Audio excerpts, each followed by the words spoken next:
All right. According to YouTube, I'm live, although the backend engine's giving me a whole bunch of weird shenanigans, so no idea if this is actually working or not. If it is, then on demand, this is going to be super ultra awkward.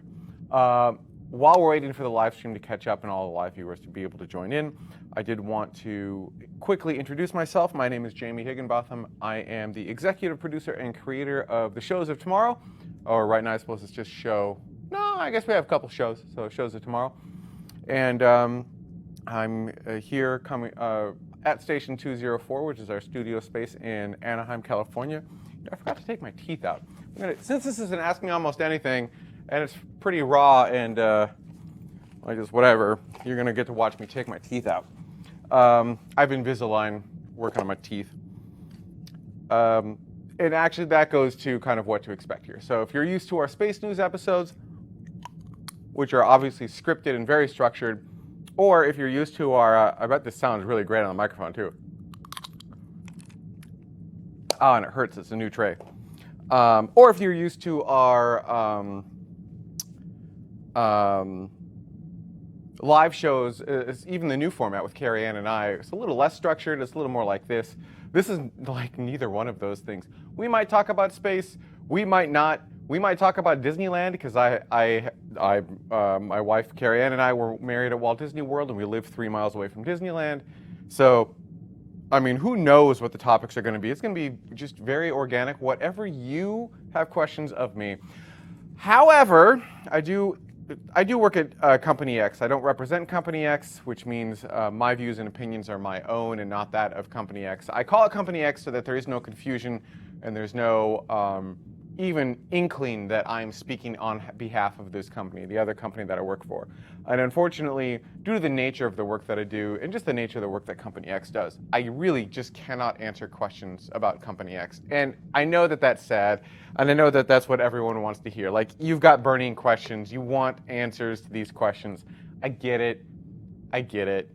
I wish I could. And you know, I'll be frank, it really actually has, that particular rule has held the show back, I think, quite a bit because I just can't, like,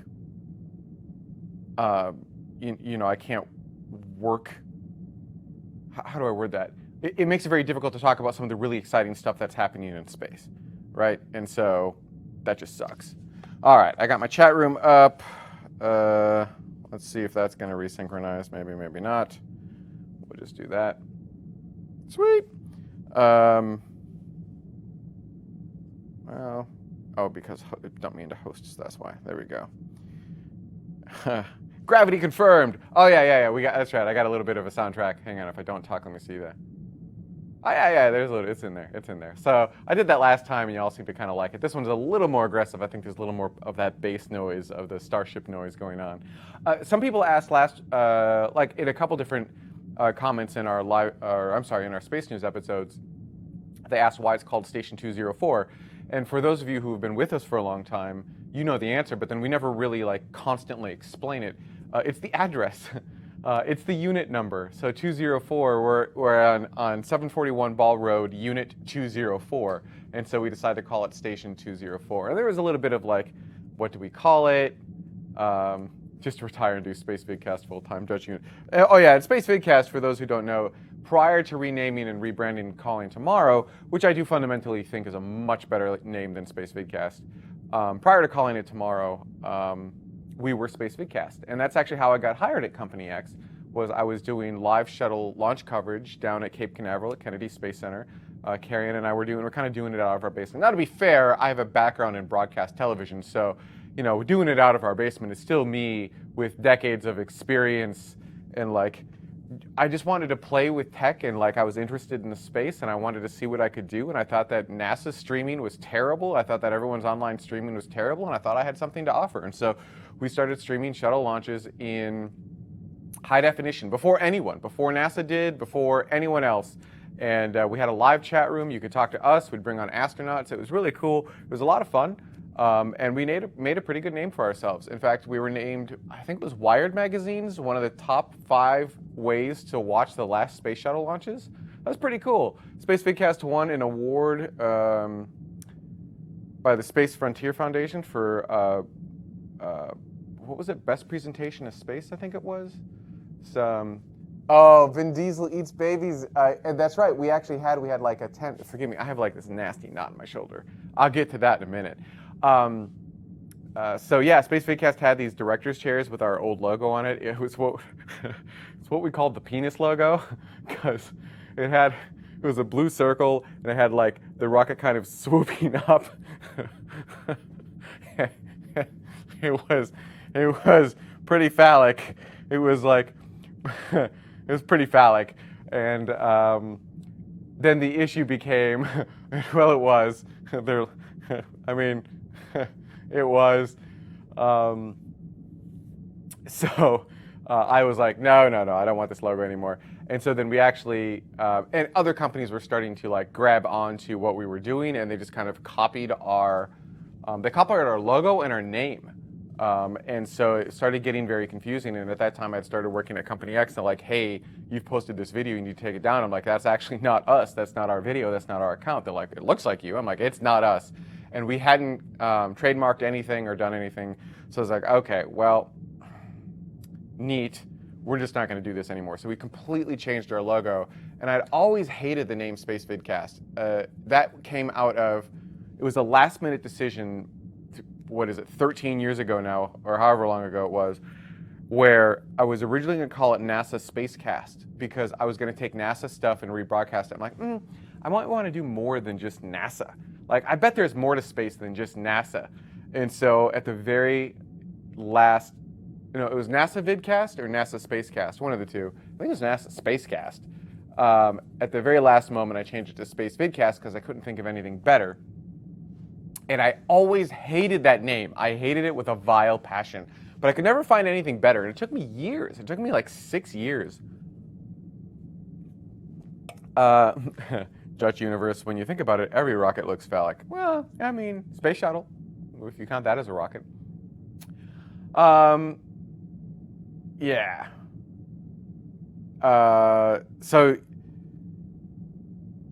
And Pete says, yeah, I remember going to the Space Vidcast site for HD NASA TV rebroadcasting. Yeah, it was a lot of fun. It was a lot of fun. And a lot of people really liked the, and I think, so continuing the story of like how we got to here, oh, my voice therapist is going to be angry that I'm like in this register. I'm supposed to be in a higher register, like trying to train my voice, but we can talk about that later. She's going to be like, what are you doing? No, higher. Anyhow, hey, Tim. Hey, Dada. What's happening? Where's the B-roll? Where's the media? So I hate the name. We've moved to California because we used to be in Minnesota. So there's a detail I didn't cover. We used to be in Minnesota. We would fly down to Kennedy Space Center. We'd cover space shuttle launches. It was amazing. We grew this amazing audience. We did this incredible show that was live launch coverage with a chat room.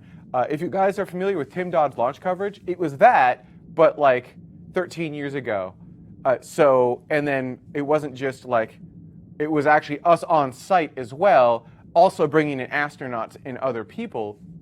So you, like, while you're waiting for the shuttle to launch, you could ask them questions. Then we had this really cool info bar, very similar to what you see. Like, you could see pieces of Space Vidcast move to Company X. Like, you could watch what I built in Space Vidcast slide over into Company X, little bit at a time. And it was kind of like, if you go back, there was an info bar well before Company X did anything that had like G-forces, it had engine thrust levels, it had speed, it had a bunch, oh yeah. So it was, it was pretty cool. And what I really loved was we linked into the clock, and so when we were in a go, no-go status, we actually had colors on the screen that would indicate go, no-go. That's actually something that I'm a little bit sad about. Like, I wish, personal opinion, I wish Company X would reintroduce some of the color statuses, because I really thought, I personally preferred the older graphics suite over the newer graphics suite, but that's just me. Like, I think that you got more stuff. It needed to be cleaned up, and there needed to be some stuff fixed in it, and like, it did need to change, but like pendulum swung too far. Anyhow, that's just my opinion. All right. we need to get a release from a discussion on Company X. They will not allow. There is a 0.00% chance. Yeah, the release from talking about Company X is my termination of employment. That's how that works. So if the moment I'm allowed to talk about them, things are going on in my life. Bad things have gone down. So that's the thing. The fact that I'm allowed to do this show and work at Company X is a big deal. Like there was a lot of negotiation that happened there, and it used to be that we could talk about Company X on the show, and I didn't have to draw this really hard line in the sand. And it was very simple. Only talk about things that are public. Duh, right? And don't claim that I'm speaking on behalf of the company. These are very, very simple things. I was like, oh yeah, I can totally do that. And we did that. We did exactly that. But what happens is when you know what you're doing and you follow the rules, but other people aren't actually, like, don't realize what the rules are and don't realize that these are things that they can't do, and they go off and they go build a YouTube channel and then they go say something they're not allowed to say, and they get caught saying something not allowed to say, then they point at us and say, but they can talk about it. And then we go, but we don't talk, like, then you have to start going into the, yeah, but it's different. And that's a very complicated conversation, the yeah, but it's different.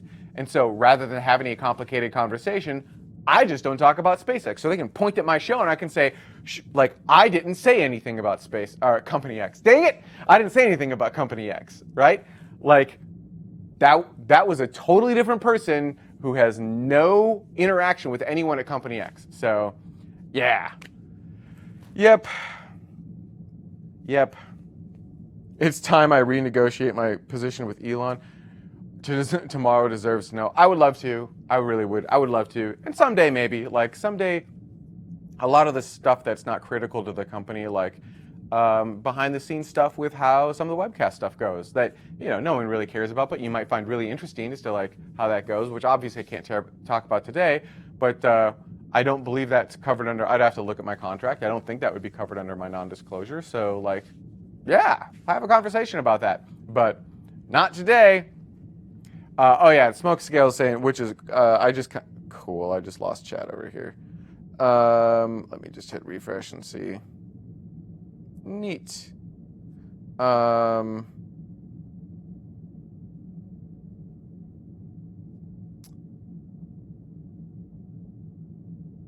Yeah, there's a difference between acting as a representative and disclosing trade secrets. Yeah, I'm neither, right? I'm not a representative of Company X, and this, disclosing trade secrets, this is something that people do for internet points. This is the dumbest thing ever. This hurts you as a person, and it hurts the company that you are passionate about. Never do this. This doesn't just apply to Company X. If you care about the company that you're working with, and you're doing this to win internet points, that's just ridiculously dumb. Don't do that. Don't disclose trade secrets. Like, don't do that. You're legitimately hurting that company. All right. Pete has to go to bed. Oh man, love the chat. All right. Let's see here. Yeah, you can do serious harm to the company. They can sue you to the ground. You could go to jail depending upon the severity. It's just dumb. It's just dumb. So we just don't do that, right? I don't think that serves anyone. It doesn't serve me. It doesn't serve the company. And ultimately, it doesn't serve you either. Yeah, okay, cool. You got a little morsel of information earlier than everyone else. But at what cost? At what cost? So I'm not big into that. Okay, so we're still talking about, I got derailed because that's how these AMAs goes. I think I was also talking about how this is not like any of our other shows. So if you're expecting this to be structured, like, that's not a thing. So we've moved, so we were in Minnesota, we were flying down to Kennedy Space Center to do shuttle launches. We were huge, everyone loved us. A lot of people loved us, some people hated us, which is true to this day. I have that effect on people, apparently. Oh my God, let's talk about Star Trek Picard. This will be a thing because yes. Okay, but yes, Star Trek is back. Okay. So then we moved to California. I still really want to rename the show. It's really difficult to do the show in California because we didn't have a studio space and we were trying to do it in our apartment, whereas before we had like an actual legitimate studio space. And like, it was hard. And so we brought on Dutta, man, that's got to be like 6 or 7 years ago. Dud, I know you're in the room somewhere. Like, how long ago was all that? That was a while ago. Yeah. And 7 years ago, Dutta says, we brought on Dutta. He helped to push the buttons because I tried to do it all by myself, and it did not work. And shortly thereafter, we became TMRO, and that happened from me being at Epcot, the Experimental Prototype Community of Tomorrow, at Walt Disney World, and I walked by an area that said Project Tomorrow, and I'm like, that's the name that I want for the show. I want this to be Project Tomorrow. Full well realizing I can't call it Project Tomorrow because that's literally on the wall that I'm like, I can't just steal the name Project Tomorrow. And so I'm like, all right, how do I deal with this? So then we were like, oh, we'll just call it Tomorrow. And then like, you can't get the domain name, can't get like anything. You couldn't get anything. So then I was like, well, shorten it because that's all trendy in Web 2.0. And so I was going to be TMRW. And that's what I wanted. I wanted TMR. Sorry, I'm having trouble hearing you. No, you're not. Like, you go away. So it's going to be TMRW because that's how most people abbreviate tomorrow, including Elon himself. Like, he abbreviates TMRW. Like, and Carrie Ann very badly wanted TMRO. And I'm like, but no one abbreviates it. Very few people abbreviate TMRO. Well, yeah, so Smoke Scale says, oh my God, you talk to your devices like I do. Yeah, well, they talk to me, so I talk back. And they're sassy to me, so I'm sassy back to them. They deserve it. And Nate, hello and welcome. It's going well. This is just an AMA, like just hanging out, having fun, talking. Oh, I have a picture. Oh, I'll get to that too. Okay. So, finally, Carrie Ann said, say TMRW. I said, TMRW. She said, now, with tomorrow, say TMRO. And I went, oh, I hear it. I literally hear it. You can hear tomorrow, TMRO, as opposed to TMRW. Like, when you say it out loud, it actually made sense. And it was that moment where I was like, yep, you're right, TMRO, it is. And so then Dutta and I fought for the better part of a year over how to do that typeface. It was worth it. It was really worth it. I think it came out really nice. And tomorrow was born. It was basically Space Vidcast. So then we're going along, and the problem I'm having is Company X is exceptionally demanding with my time. Even to this day, it's extremely demanding with my time. And I needed some help. And Jared had been on the show. Well, we had brought Space Mike in to talk about Company X. So Space Mike came in sometime around the earlier times. We'd bring him in because Carrie Ann and I couldn't talk about Company X, so he would talk about Company X. And then, like, I was starting to lose the ability to do the show because, like, I was just having to work, like, every weekend, like, 7 days a week, 12, 14, 16 hours a day. There's just literally no time for the show, and I didn't want the show to die. And so we had brought Jared on the show, and he was talking astronomy, and I was like, wow, this is a thing that's missing from our show, astronomy is. I think he would be a valuable asset. And this is also a while ago. And so he was like, heck yeah. And so he came on the show, and he's been here for, again, years. Was it Johnny was it Johnny Boy that claimed he created? I think it might have been.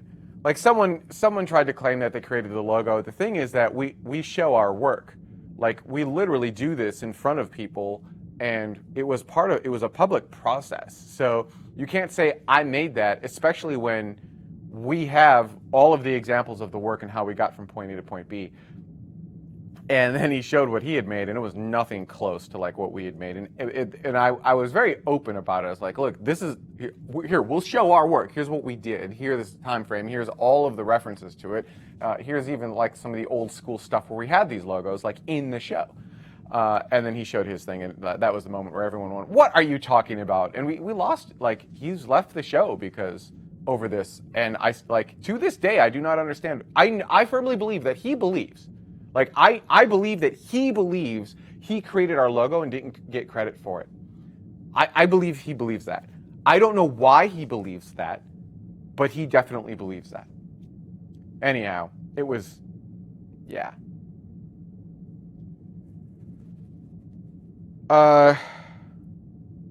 Can you disclose if you always work on site or do you work remotely for some launches in different locations? So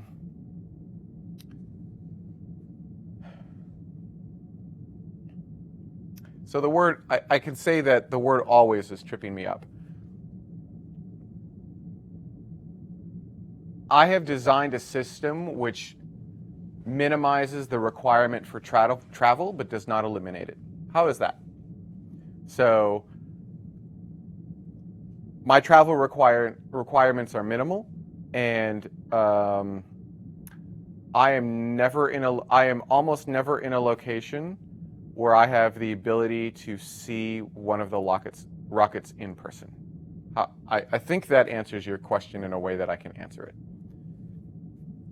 When I travel, what is my preferred airline? I call it Elon Air.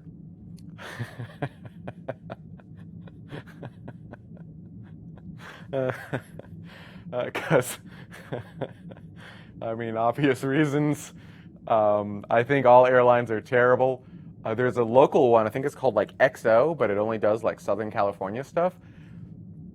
You know, I've often thought that I need to start my own airline because I just think the experience is terrible, and it needs to be just like, really, instead of these ginormous airports, it just needs to be like a private airport that the airline itself owns that goes to another private airport that they own, so they can own the experience from the moment you drive up to the moment you drive off. I think that entire end-to-end experience, including security in between, is important, and I don't think any airlines are taking that into account. So bring on Dada, bring on Jared, and then again, realizing that like this show takes a lot. We brought on Jade and Sarah, and we brought on a lot of people. And we started to, when you bring on a lot of people, you got to create process and kind of policies and like in buckets to stick things into. There's an inherent need for that because people need to know what's going on and they need to know like what your expectations are and how to perform. And that's all fine, except that kind of stole the life force from the show very slowly over time. And I didn't see it happening right underneath me. And these moments, these organic, real moments, they started slipping away. And I started getting flustered, like legitimately flustered. And for years I was saying like, I want these moments back. I want these moments back. Not realizing that when you do that, like when you have 4 people on camera, you just can't have those moments like that. You need to just, so what I'm doing now, what I'm trying to do, to Dada's point of like, I don't have a button pusher. I'm literally sitting here in the studio alone, cold. So speaking of, I'm going to turn the heater on because I am getting cold. There's no additional technology at all. It's just basically one camera, a bit of ambient noise, and your comments on a screen. And I'm basically bringing it back to the bare minimums, removing everything that I need to, and then very slowly, we're going to add a little bit more in, and add a little bit more in, and add a little bit more in. So someone earlier had asked, let's see if I can find it. I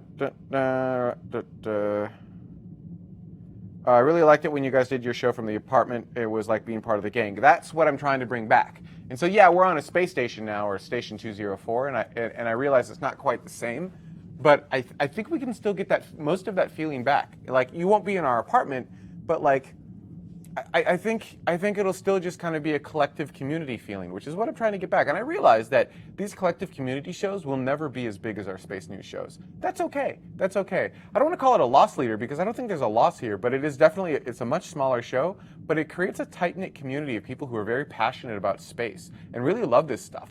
And so, and these shows are less about let's talk about space and more about let's just geek out. Let's talk about Picard. Let's talk about space. Let's talk about what's happening in your life, right? And I think that's just a very normal human thing. And so someone had mentioned, and I forgot, they basically said, I really loved the interviews. And we did too. Now, the interviews were a lot of work, and Lisa did most of that work. So we will probably have interviews again. But back to my point of I'm trying to strip it down to the bare basics. Oh, this is a very good question. I'm going to get to that in a hard moment. Oh, here we go.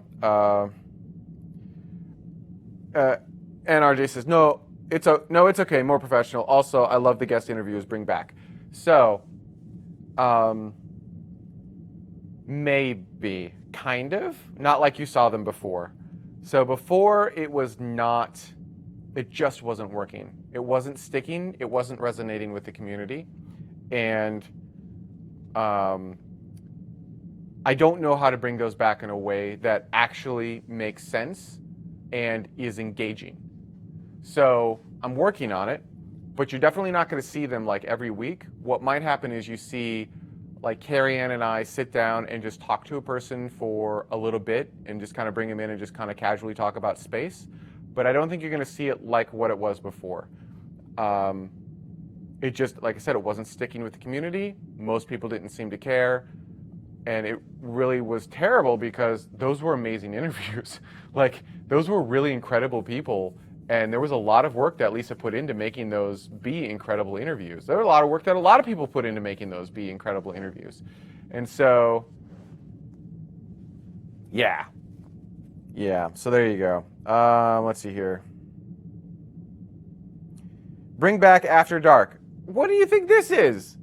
This is like the ultimate After Dark. Also, I'm making, everyone, the past is always better.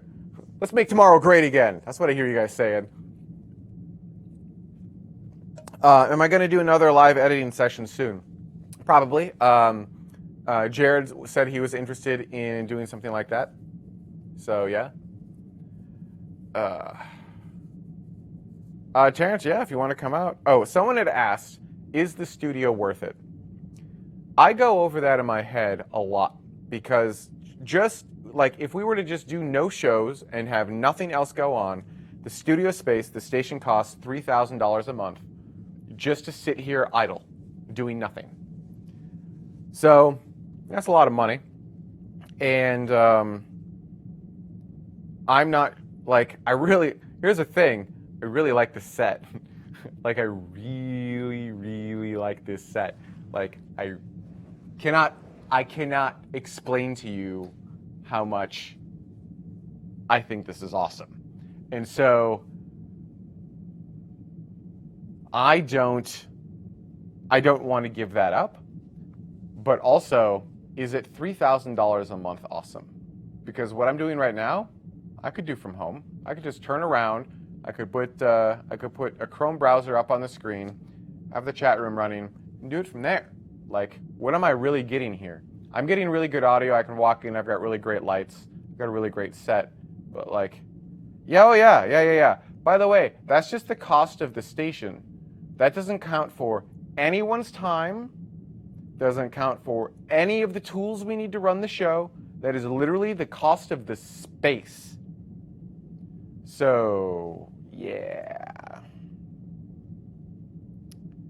Oh, Headcrab, sorry. Well, so Headcrab missed the show, no notifications. I learned that if you've got notifications turned off on your Android device in the YouTube app, it may also not notify you on the desktop. Because reasons? Thanks, Google.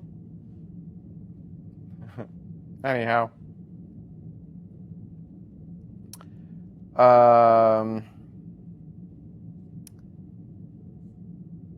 John says, I love the set. Yep. Every single person that's ever worked on the show has at some point brought in more than one guest during their tenure. And actually, that's the other nice thing about this set is that, like, it's physical, right? It's not green screen. No part of this is a green screen. None of it. I could walk up to that camera, zoom out, and you'd see more of the planet behind me. And that means that when you're a guest in studio, you can sit here and you can actually literally see what we see, which I think is actually pretty cool. You can't hear anything. Like, you can only hear what's in the room, but like, yeah. Is the studio worth it? Yes. You know, this would be much easier if we made enough money to pay for it, but we don't. And so, like, that comes out of my personal pocket every month. And, you know, not to bring up transition early in the program, but, like, that's expensive. Like, working on me right now is obscenely expensive. And so looking at every single penny that goes out the door, trying to justify where it's going, it gets hard. It gets really difficult. So yeah. If only there was one way to support that, like subscribing and Patreon.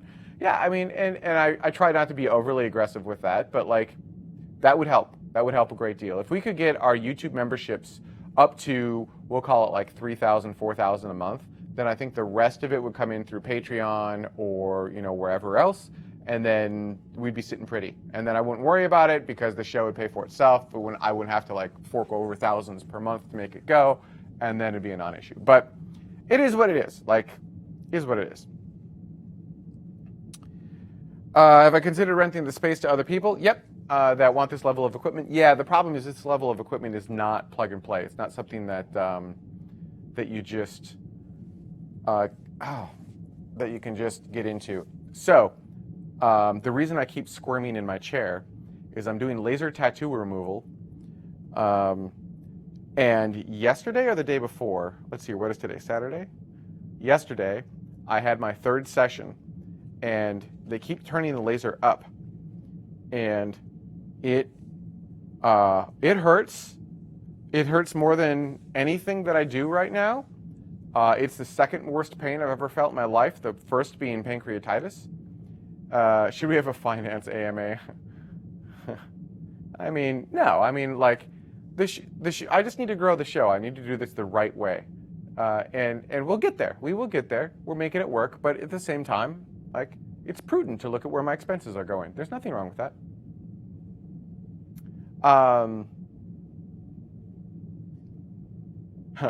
And thank you, Richard, for becoming a new member. I really appreciate it. Welcome to the club, Richard. So, anyhow, laser tattoo removal, they keep turning the laser up. The tattoo starts here, it goes up and over my shoulder, and it ends somewhere down here. It's all black, it's a tribal dragon. And this last session caused most of it to begin to blister. So I have got just like a million fairly large blisters on my back, and they hurt and they itch, and it is terrible. It's terrible. So yeah. There should be a telethon. Operators are standing by. Actually, the one issue that I have with YouTube, so there are a lot of things on YouTube that I like more about, most things on YouTube I like more than Patreon, but one thing that I like more on Patreon is that you can set your own rate. So I say, okay, hey, $10 a month gets you X. You can go, that's cool. I'll take X at $10 a month, but I'm going to give you 100 instead. And they can't do that on YouTube. Like, if someone wants to contribute more, let them contribute more. Like, I think, I'm of the opinion that this should be whatever you want to contribute, not what I say you should contribute. If you think the show is worth $1 a month, you should be able to contribute $1 a month. If you think the show is worth $100 a month, you should be able to contribute $100 a month, and everything in between. I also have long thought that it should be more than just monetary. There should be some thing that you can do, sharing the show or doing something that gets you points or something like that, that can build you up to these different levels, and the more points. So my vision, if you want to build a crowdfunding platform, allow me, my vision. Actually, Patreon is pretty close. YouTube memberships is pretty close. But on top of that, I actually liked on Patreon that we were per object. It would be really cool if, so like every time we did a live show or every time we did a news program, we said, okay, here you go. Here you go. Now pay for this. But what I want to do is go, okay, the ground support tier is $1 per episode, or $5 per month, or $50 per year, or 500 points, whatever a point ends up being, right? And then you rinse and repeat for each one of the tiers, which means that if you want to pay monthly, cool. If you want to pay per episode, cool, we'll do that too. If you want to pay yearly, that's fine. Like, you have options to pay at whatever level makes sense to you. And you pick something that you are comfortable with financially and you think the show is worth. So it's actually ultimately in your hands, not mine. That's what I want. Anyhow.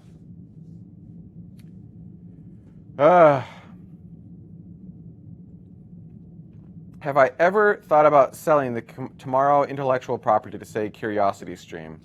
No, I haven't. Yeah. And then Dutch says you should stream the show on Mixer. Okay, so this actually goes to another giant mistake that I had made. I thought, incorrectly, mind you, that the best way to grow tomorrow was to be on all of the platforms concurrently. So we were on Twitch, we were on YouTube, we were on Twitter, we were on Facebook Live, we were on if it was we were on Caffeine, I think it was. I don't remember. We were on a bunch of different platforms, and with all of those different platforms, the thought was, no matter where you are, we will be there, and you will be able to find us. What actually happens is then you weaken your viewer base, because instead of sending them to one location, they're spread out between like 6 or 8 locations. And so instead of having one super large live stream, you end up with like 10 very small live streams. So, oh, thank you for the super chat. I appreciate that. Oops, I missed. There we go. So N_RJ, really appreciate the super chat.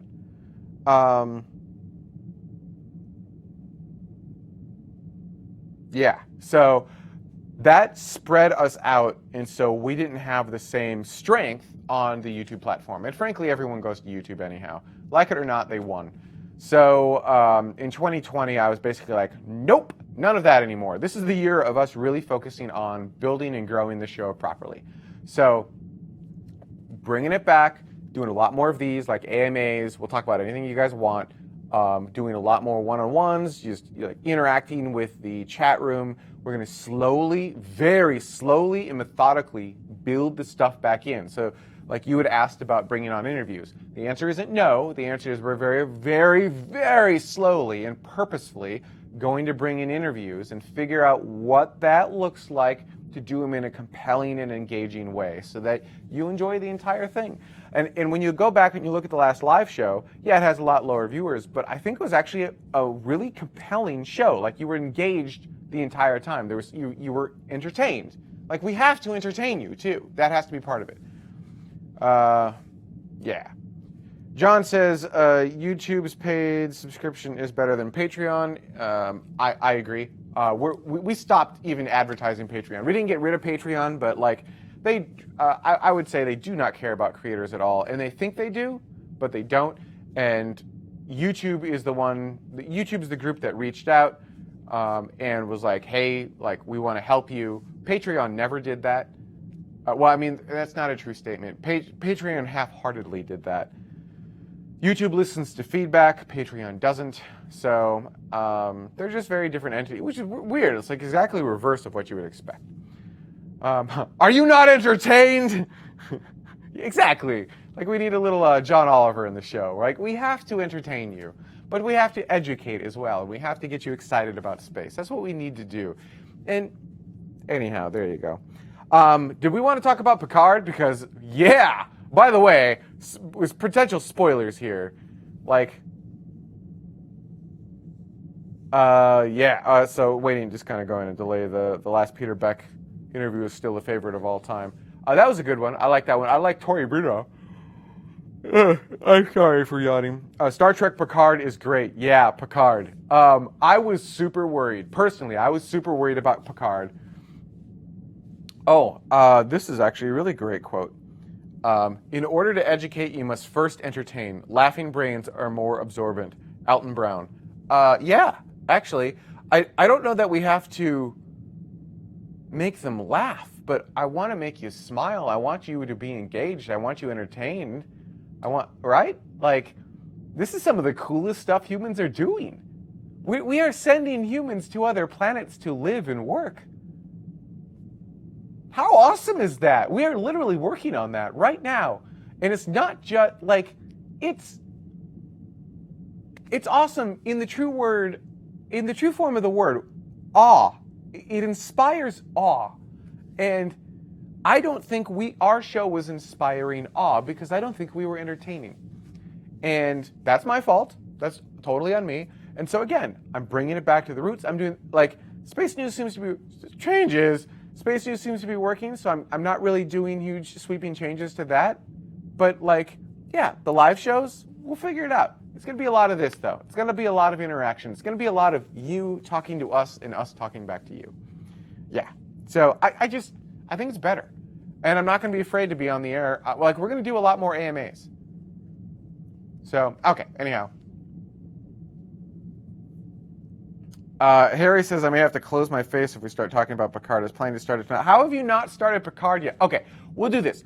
I was super worried about Picard because I had heard, I kind of watched the Insider YouTube videos and like some of the studio rumbling things of like what's going on behind the scenes because I find that to be interesting.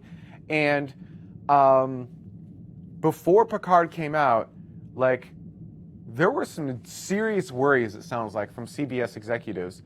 A lot because of how terrible Star Trek Discovery is, which is funny because it's not terrible. It's just it's bad Star Trek. It's good sci-fi, but bad Star Trek. Discovery is, and so they were really, really worried. And like there was kind of this thought that maybe we've destroyed the Star Trek brand to a point that we cannot recover from it.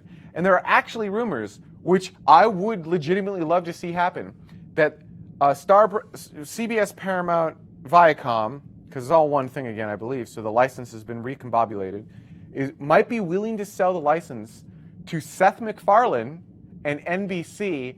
That would be amazing because for many years, the Orville was more Star Trek than Star Trek was. But that all changes with Picard. And wow, like again, I don't want to spoil it. I don't want to spoil it for those of you who have not watched it, but Star Trek is back. And I am super enthused by what they're doing because Picard is what you want Picard to be. There's still that human conflict, but it's not like war. So it's what you want Star Trek to be, not just sci-fi, at least in my opinion. So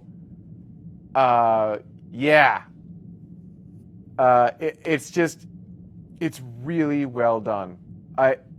I would put it up there. So Lisa says, I also love the Orville. I would put it up there with the Orville, but it's Star Trek, right? I mean, the Orville's good, but Star Trek, they've done, yeah. So this is something that is a little bit different. So each episode feels short to me because not a lot happens in each, but I'm thoroughly enjoying it even still. So the Next Generation was episodic and self-contained. Generally speaking, one episode was the entire story arc. Maybe you would have 2 or 3 episodes for a longer story arc, but that was it. There was no multi-season arc. Picard, on the other hand, is a full season arc, potentially multi-season arc, which means that you don't have as much happening per episode because the story is unfolding much slower for you. Now, I actually prefer this. I've always preferred kind of the Babylon 5, we have a big picture here. This is one of my gripes with actually J.J. Abrams, is that he gets half of it right and half of it, in my opinion, so it's super easy to be critical to people. What he's doing is near impossible. So kudos to him. I think he makes engaging and entertaining movies, and I will see almost all of them. I love him as a producer and a director. If I could change anything, if I could offer advice not being there, it would be that he does amazing character development, better than, I would argue, anyone else. He builds these awesome characters, but he doesn't build these really nice, long, and well-thought-out multi-year story arcs. He just kind of builds the character over time, but there never seems to be a destination. It's all about the character. And I wish it was both. I wish it was the character and the destination. Like, you look at Lost, it was just like, they just kept throwing stuff at you, and then they ended with, okay, we're done. And that's kind of how Star Wars felt, right? The latest trilogy, it wasn't like a 3-part sequel. It was 3 individual stories with characters that developed inside of each. With the second one, throwing some of that story away with the third one, right? And the third one, like, what was that, 9, was very much so well, we don't know what to do now, so let's go back to some of these old tropes, right? Yeah. So, Eek, is it Eek or Zeke? Says, I can only enjoy season-long story arcs if they're very well put together, but it's easier to keep me into with episodic stories. They just need to be really well, and it's epic. But Picard, right? I think they're doing a really good blend of both. It's definitely an arc, right? So it feels shorter, but you do still get a little bit of closure inside of each one of the episodes with a little bit more opening up, which I think is fun. Yeah.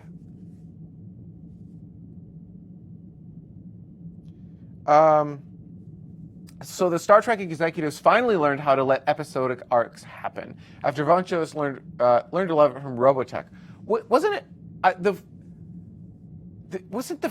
the first sci-fi long arc I remember was Babylon 5, and that is when Babylon 5 is when I fell in love with. Good night, Nate. Oh, Nate. Where's Nate? Good night, Nate. Good night, y'all. Good night, Nate. It was good chatting. Yeah. So, Babylon 5, if you haven't seen it, it doesn't hold up super well. Like, it doesn't. But it was really cool because of what it was a shoestring budget, and it was designed as a 5-year arc, and it played out as a 5-year arc, and I really liked that. I thought that was really cool. Yeah, this is a thing that pisses me off too. Star Trek Hired Gun 05 says, Star Trek could have been resurrected if CBS Paramount had joined with Axanar Studios instead of suing and destroying them. So the story behind this is, and I think I'm pronouncing that right, Axanar Studios, they had created kind of this crowd-funded Star Trek story. It was about, you could probably still see the YouTube previews. They kind of it was like interview style in the previews a little bit. And it sounded super, super interesting. It, like, really engaging Trek. I was excited for this. And they were doing a really good job. And then they got sued for IP infringement, I think it was. And they lost the suit, as I understand. And that sucks because, like, oh, man. Yeah. Oh, thank you for the contribution. So we got a super chat from Zeke. Zeke here, Picard is doing the long story well. Discovery didn't seem so well planned. That is an understatement. So the episode, I like episodic ones for disco. Also, I want one of those disco shirts. I think that's kind of fun. Could probably just make one. That was super simple. It's just hard to make it good, but when it is, it's great. Yeah, I really think, if you haven't started watching Picard, it is fantastic sci-fi. It is fantastic Star Trek. And that is the first time I have said that in a very long time. So, because of this tattoo removal, I've developed a knot in my back, and the knot is actually worse than the tattoo itself. And I'm covered in blisters. Yeah. Oh yeah, this is a good segue. Speaking of long story arcs, Christina Koch, what a stay in space, nearly a year in space. She just got back this last week, if I remember right. Came back on a Soyuz, and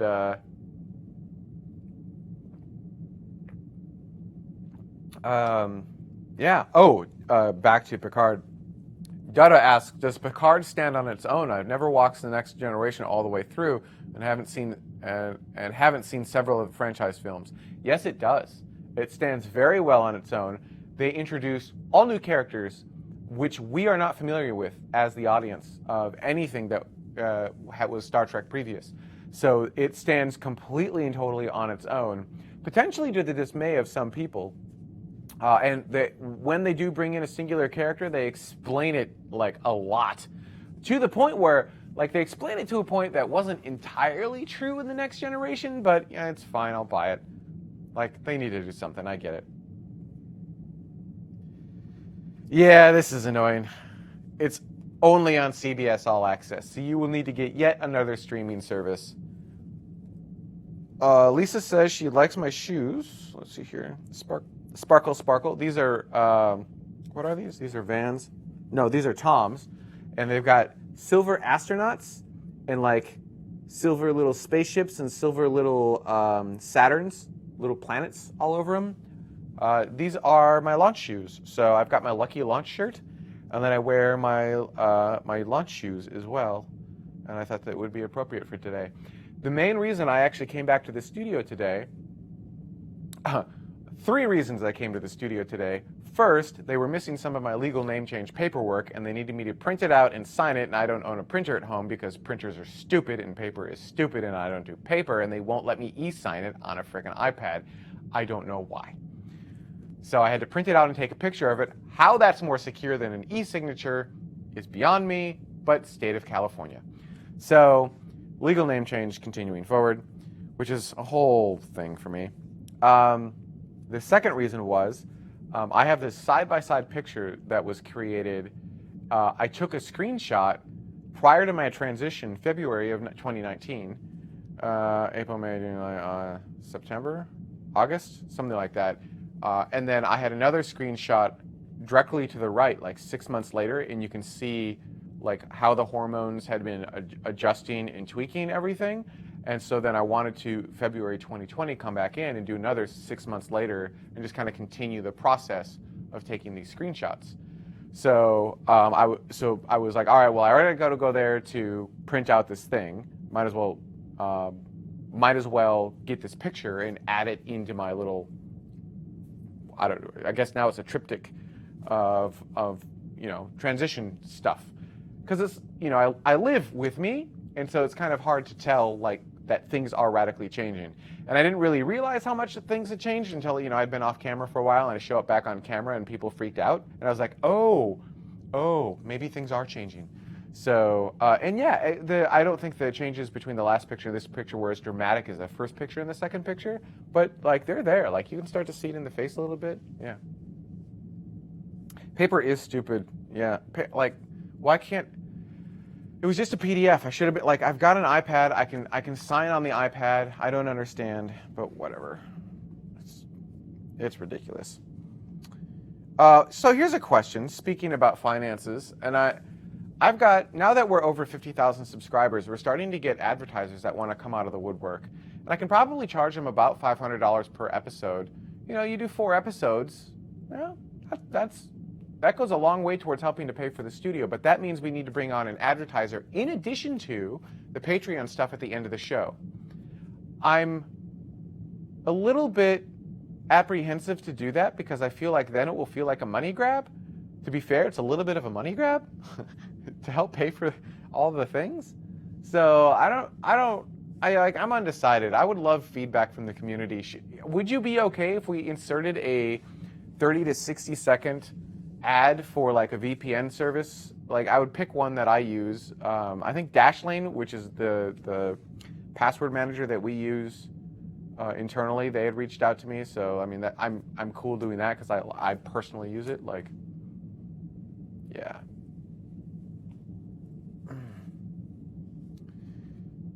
Harry says, personally, I'm fine with ads. Go for it. High quality sponsors would be fine. Yeah, I think we would have to like really choose our sponsors very, very carefully.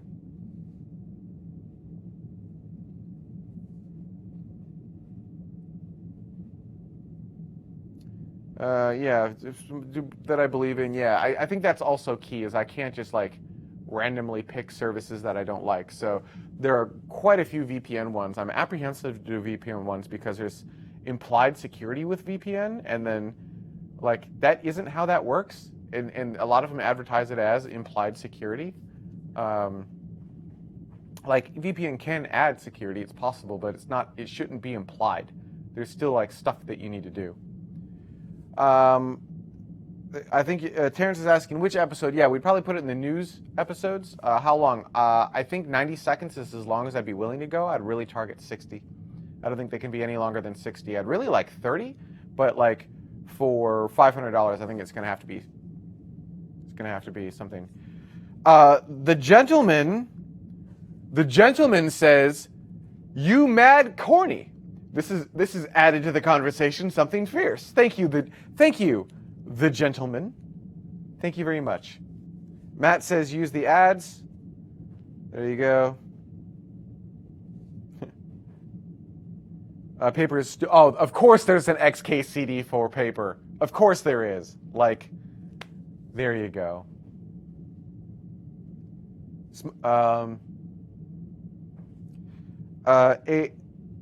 Is it HA? How are you just tapping on comments and they're showing up on your TV? That is the magic work of Colton. Back in the day,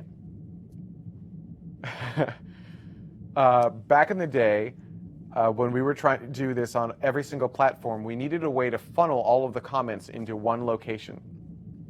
And so Colton built a chat room that allowed us to do that. So the magic power of this chat room is it can read the comments from YouTube, Twitch, Twitter, Discord. Like, pick a platform, it's probably in there, or could potentially get an engine for that. But in addition, he built an interface. I don't know if you'll be able to see this. Yeah, I'll try. He built an iPad interface. Can I aperture down? Okay, none of that's going to work. That's all failure. Sorry. I have no idea how to actually show you. I can show you. I cannot show you because I can't log in as me over there too. Anyhow, he built an interface that allows me, it's got different colors, red, blue, green, and white. And when I press red, for example, Lisa asks if I can Apple TV it. No, we blew up some of that gear, and the converter for the Apple TV is one of them, so we can't get that back on the screen. Screencast on Zoom, actually very potential. Nope, apparently not. So, sorry. Yeah.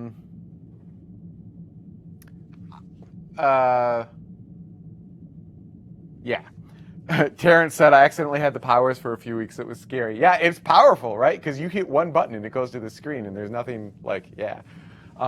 If this is something you guys are really interested in, I will work to show it to you. You'll have to give me a hot minute. I'll actually just move that camera and zoom it in on my iPad so you can see it. If you really want. It'll just take me a moment to do it. So it sucks all of it into this unified room, and then I can push it to air. It's actually even cooler than that, because if I had it running, which I don't, because that system also gave up the ghost. We lost a lot of computers. So I'm just running this off of the producer's console in the main control room as a secondary screen. So it can actually create a lower third of someone's comments. So I can do full screen, or I can do a lower third, which is pretty freaking cool if you ask me. It's a really powerful platform, I think at least. Let's move this a lot closer. One interesting side effect of taking HRT is that you're on testosterone blockers, which means that there's no muscle mass. What am I trying to say? Like, there's nothing promoting muscle mass growth, so my muscles have been whittling away, and I cannot lift things as well anymore. All right, is this? Not quite. You just see me moving this into the shot. I love this. We'll do it live.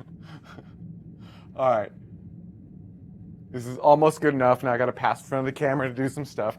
Maybe I needed a button pusher, Dutta. Maybe I needed a button pusher. Okay.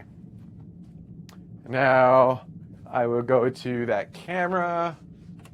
And in order for you to be able to see it better, that's camera 1. We will do this and this.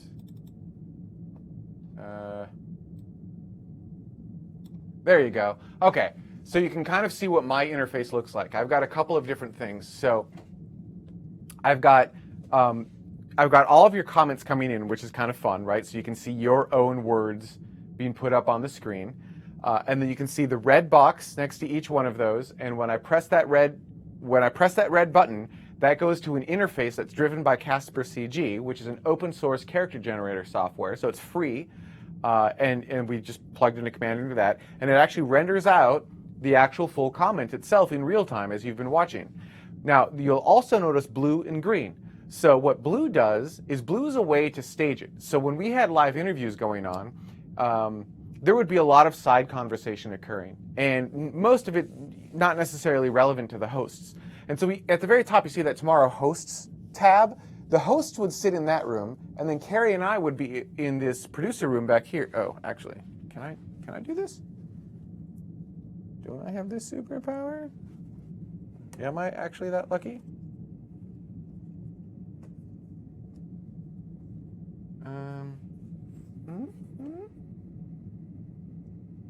No idea how well this will work. Camera 9, I think it is.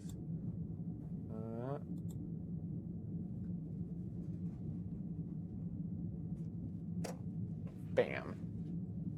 Little off. So there you go. So Carrie Ann and I would sit in here.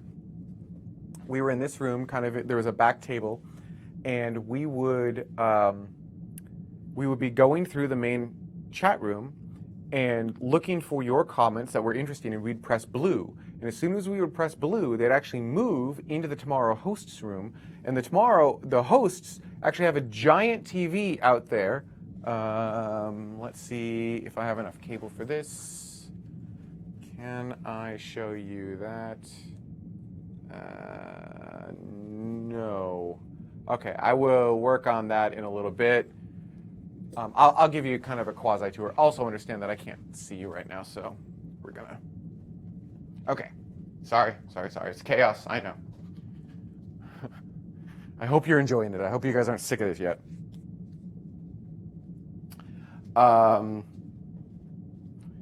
Yeah, so many buttons, nerd heaven. I'll give you a quick rundown of the control room here.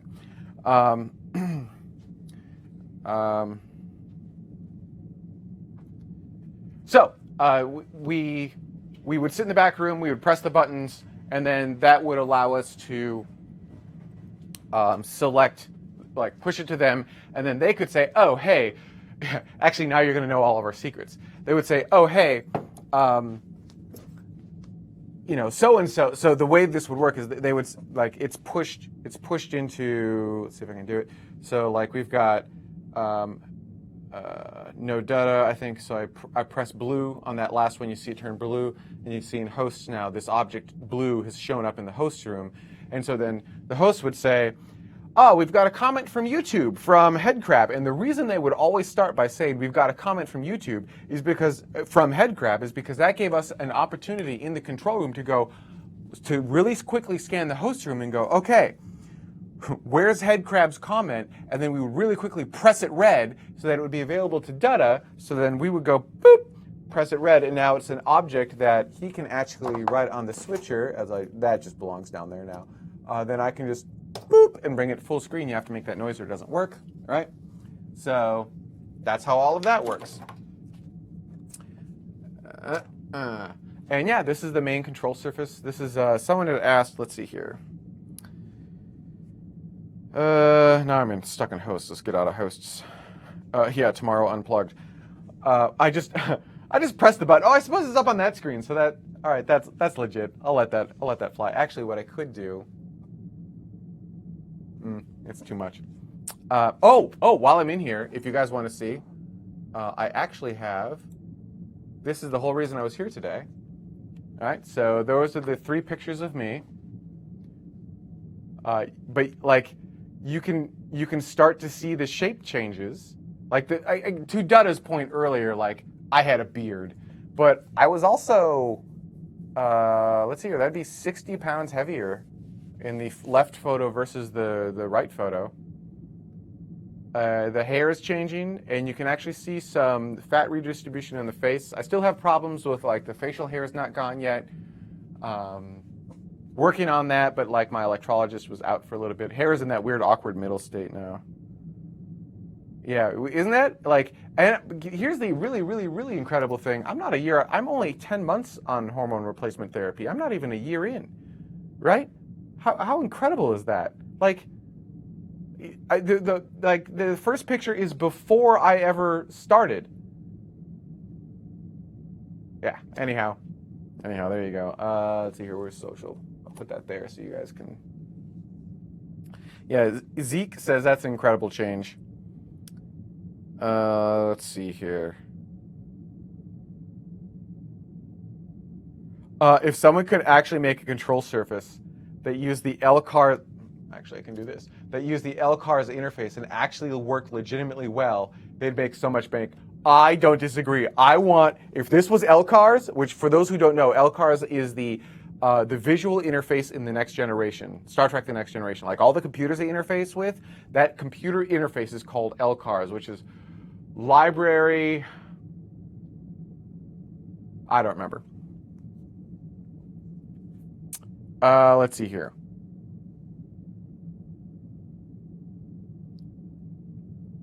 Dutta says looking good. Lisa says put the photo back. My lips are fuller. Put the photo back up. All right, hold up. Give you a player two. There's the photo. I don't think my lips are fuller. I think they're just easier to see. Oh, I made the. Well, I mean, the chest is fuller. Awkward. I mean, it is.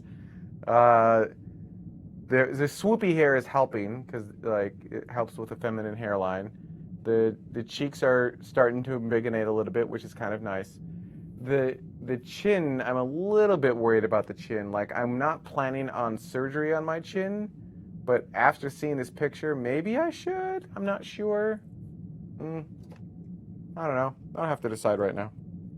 Library Computer Access Retrieval System, LCARS. Thank you very much. That was from Thomas. Got that one first. So that was, ugh. There you go. That.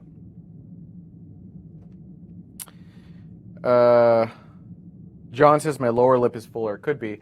The last news I was on, which was 2 newses ago. 2 newses. I wore not lipstick. No. I wore a lip stain at best, which is just like a chapstick with a little bit of red in it. But my lips are already fairly red, and I still have a little bit of 5 o'clock shadow that I just can't get rid of, and makeup doesn't cover. I was in fact wearing foundation and just a little bit of blush, but you couldn't really tell because it was just designed to like even out my face. It was really, really light. However, for some reason, the lip stain just popped on camera, and I was a little bit worried in advance. I'm like, I haven't done this on camera before. I'm not sure how this is going to work. I shot it, and I thought to myself, I think some people might comment on this. Some people commented on it. It was, yep. Oh, did I say embiggenate? If I said embiggenate, everyone has to take a drink. Here's the, we got the Grey Goose in studio. This is legitimately Grey Goose. This is not water. I don't know how to prove that it's not water, but like it's legitimately Grey Goose. There you go. Every studio should have Grey Goose. Jamie makes up a word you drink. No. That you'll get alcohol poisoning. Don't do that. Don't do that. When will Tim Dodd be on here next? We're actually pretty good friends with Tim Dodd. We were friends with Tim Dodd before Tim Dodd was Tim Dodd, which doesn't actually make sense when you think about it, but at the same time does make sense when you think about it. And he comes and stays with us from time to time, and when he does that, we force him on the show. That's basically his rent. That's how he pays for his hotel room, Higginbotham. And so, I don't want to give out his schedule because that's not cool, but I think it's going to be sometime soonish. We launched Tim Dodd? No. I can't take credit for that. We talked to Tim Dodd. So at the time, Tim Dodd was doing Instagram videos. Videos? No, pictures. Sorry, Instagram pictures. And we were in line. I keep thinking it was at Space Mountain, but Carrie Ann says it was Indiana Jones. And I'm actually, as I think about it, I think actually she's right. So we're in line at Indiana Jones, and he's talking about it, and he's talking about considering doing YouTube, and my thing was, yeah, you should absolutely do YouTube. It lasts longer and so forth and so on. And he says, they take a lot more work. I said, yes, video does take a lot more work, but it has a lot more impact as well. And you can go back and reference it as a compounding effect. He's like, all right, I'll give it a shot. And he did, and he ran with it, the thing is, like, I can say all the words in the world. Taking action and actually making it happen, that's all on him. That's not me at all. All he needed were a few words of encouragement. I was just there at the right time to give him some words of encouragement. And he took it, and what he's doing is amazing. So kudos to him. I mean, we helped, yes, but we helped launch him on YouTube. I mean, yeah, we brought him on YouTube. Did somebody, no. Back to that. Carrie Ann is always right, Terrence says. Carrie Ann is always right, there you go. Daniel says, I missed the tomorrow discussions revolving around a topic, like Top Gear segment where they show news and then discuss whatever comes to mind, not asking for old show format, rather podcast ad. Yeah. So, Daniel, that was the last live show. That was Carrie Ann and I. We had some topics. We talked about them. We talked about them with you. It was just kind of like her and I just talking about these things.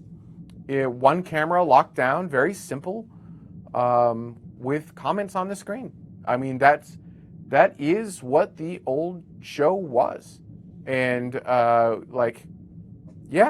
think I think you'll be getting that. We're not going to be able to do it weekly, at least not the live show, simply because our schedules at Company X are crazy, and I just can't. I wish I could. I want to. And any opportunity I have to go live and do an AMA and do something like this, I'm just calling them AMAs. Frankly, community, these can be whatever you want them to be. We're just here to chat. But I can't do live shows weekly, not right now. So monthly it is, but as Harry said, the casual format is gold. And I agree. I think I really wanted a cat. I have said for years, and any of the crew that has worked on Tomorrow will back me up on this. I have said for years, I want Tomorrow to feel like it's a bunch of friends hanging out over at a bar, hanging out, having a drink, and geeking out over space. That's what I think the show should be. I think it's that simple. That's what I want. I just want us geeking out. Now, I'm not going to drink a beer. I'll drink Grey Goose. This is my drink of choice. Rocket vodka. I drink Rocket vodka. I think I like vodka. Maybe a tiki drink. So, yeah. Casual rock. Yeah, I agree. Casual rock. Let's just do this. And if people hate it, whatever. Let's get Elon on here. So we have had Elon on the show. We're not going to get... While I'm still employed at Company X, that's just not going to be a thing. Just realistically, it's not going to be a thing. It's going to look weird from a PR standpoint. It's just going to look weird.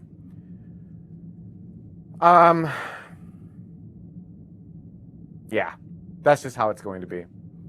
So, also, I don't want to fly that close to the sun. If I'm being honest, right? I actually think it would be fun to have him on here and just do this, right? Why even ask him questions? Just have him just have the chat room go, and let's just go down the chat room, pick questions he wants to answer. Oh, it's 10 forward. We better do Synthahol. Well, yeah, no. I could put some blue dye in it and call it Romulan Ale. Right?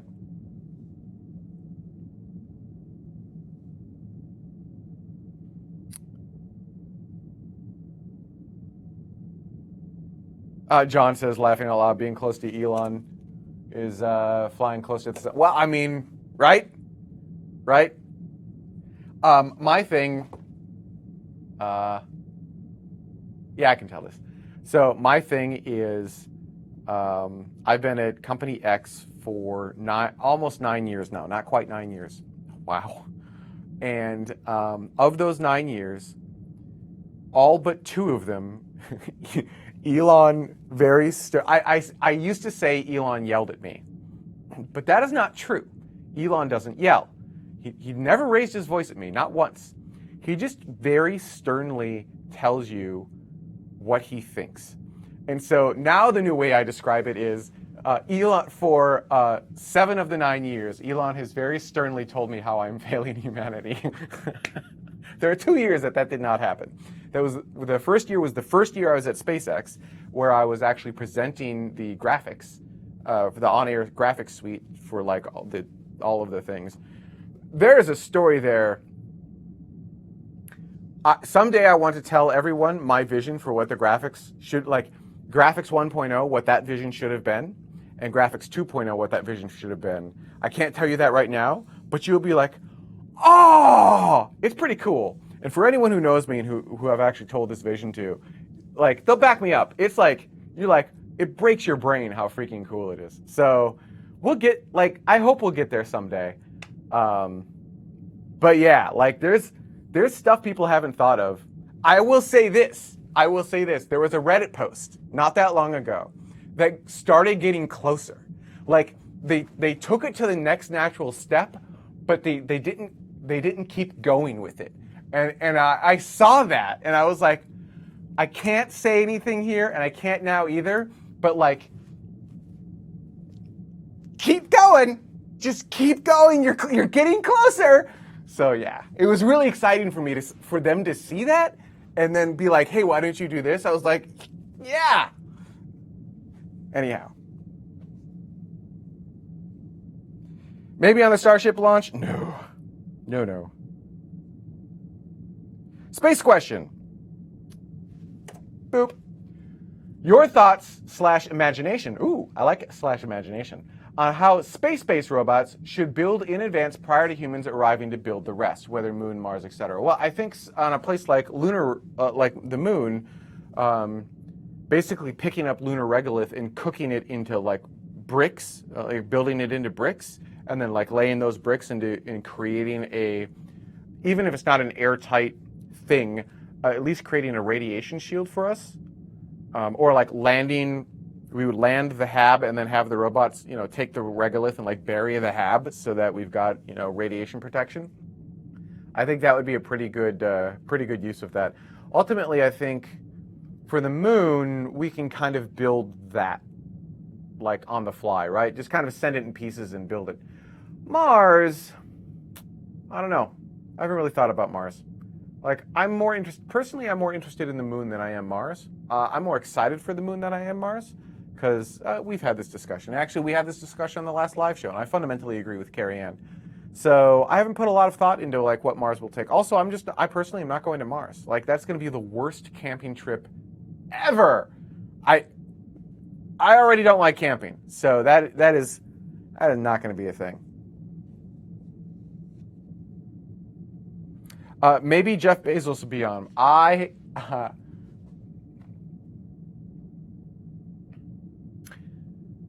I would love to have Jeff Bezos on the show. I want to just geek out with him over space. Like legit. Actually, this is... Wow, that was awesome! That was great. I don't even know what I did. You can't let me in the control room. What I was trying to do was move over here so I could raise up the camera so I could get you guys a better shot of the... all of the things. I created chaos. That didn't really help. Oh well.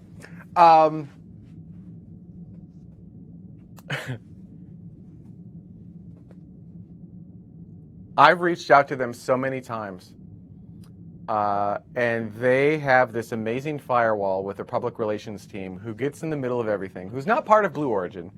And they are very nice. They are very kind. And they deny my request every time. I actually didn't even say Jeff Bezos. I'm just like, anyone from Blue. I just want to talk about Blue. I think Blue is doing some amazing stuff. I don't know that they're doing amazing stuff because they don't talk about it. I want to talk about it. I want to get excited about what Blue is doing. They're building huge buildings. There has to be stuff going on. I know there is. And they're going to come out of the gate strong, and I'm excited for that too. And I get that. What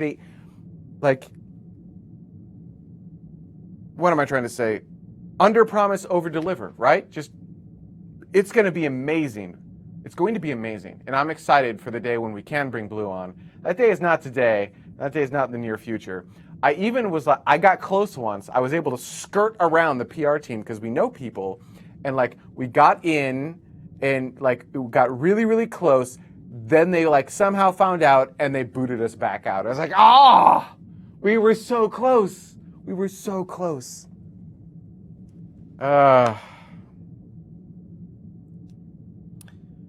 Yep. Harry says, I know people who've taken tours of Blue, but those non-disclosures, yep, exactly.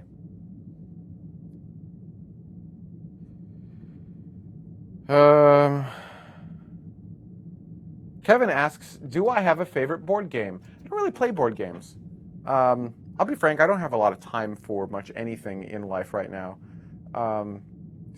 Company X absorbs most of my time, including weekends.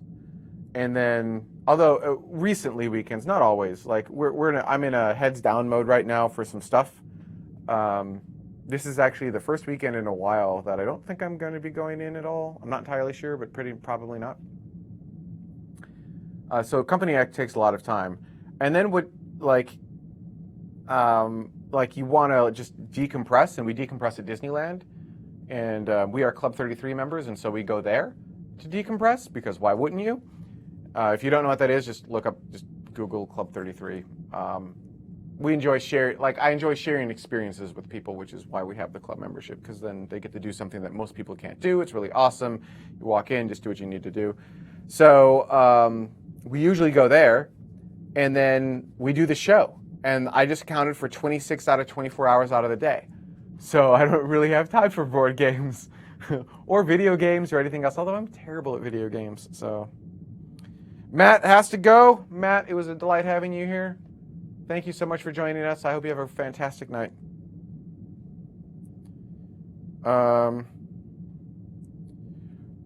Andy asks, what do I think the reason is behind Blue's secrecy? I don't think it's malicious. I think Blue just doesn't want you to get excited about something that's a decade or more away.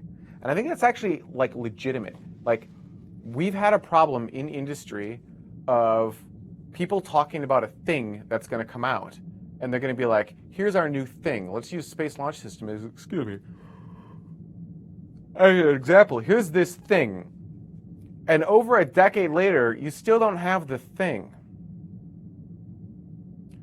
So now, Space Launch System is different, obviously, because it's a government agency, and so you have to. But like that's fundamentally the problem. You promise the thing, and you have to wait for. We are impatient now, right? We want our new iPhones every year. We want instant gratification. We don't want to wait 10 years for the thing. We don't want to wait 10 years for a new rocket. We want it now. And so I think that's why Blue Origin is so secretive, because you don't want to wait 10 years for a rocket. You want it now. And what Blue will do is they'll go, we've got a new rocket. And when they announce it and when they show it off, kind of, right? They did kind of pre-show some stuff, but like they're going to be able to go, and it's available now. And it's the most powerful rocket on the planet. I don't know. Like, it's going to be something like crazy like that. I have no idea what they're doing, but I'm sure it's awesome. How about Jim Bridenstine? That comes from Kenji. I think that's Kenji. I like Jim Bridenstine. I was super worried about Jim Bridenstine because I don't like politicians. Like, who does? But like, I'm not a fan of politicians, especially running NASA, because like, you need an engineer. You need someone who understands this stuff. And so I was like, oh, this is going to be terrible. It doesn't matter what side of which political party they're a member of. I wasn't a fan of the idea. I just didn't like the idea that he was a politician at all. However, he has won me over something fierce, because he came in, I think he came in and said, I don't understand why this is taking so long. And people couldn't give him very good answers, I assume. And he's like, no. Do it, or we're going to do something else. And I'm serious. And I think that kind of lit a fire under Boeing's butt. And suddenly things started getting done. Suddenly hardware stopped getting dropped. Suddenly hardware shipping and getting ready for tests. Suddenly we have an aggressive schedule to get humans on the moon. And that's what we need. We need an aggressive schedule. 2024 for humans on the moon. I don't care if it's NASA. I don't care if it's SpaceX. I don't care if it's Blue. Let's get humans on the moon, and let's do it right now. I'm impatient, right? We just covered this, right? I want it now. So yeah, let's get humans on the moon right now, and he's working towards that, and I really do appreciate that about him. Yeah.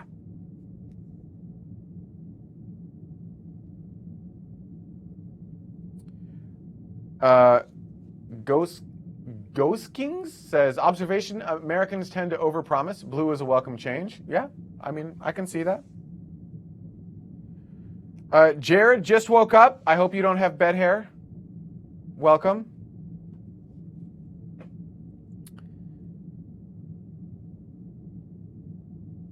Oh, actually, this is not a bad idea. Smoke scale. If I get Robert Picardo on the show, he'd talk Star Trek and Planetary Society. That might be fun.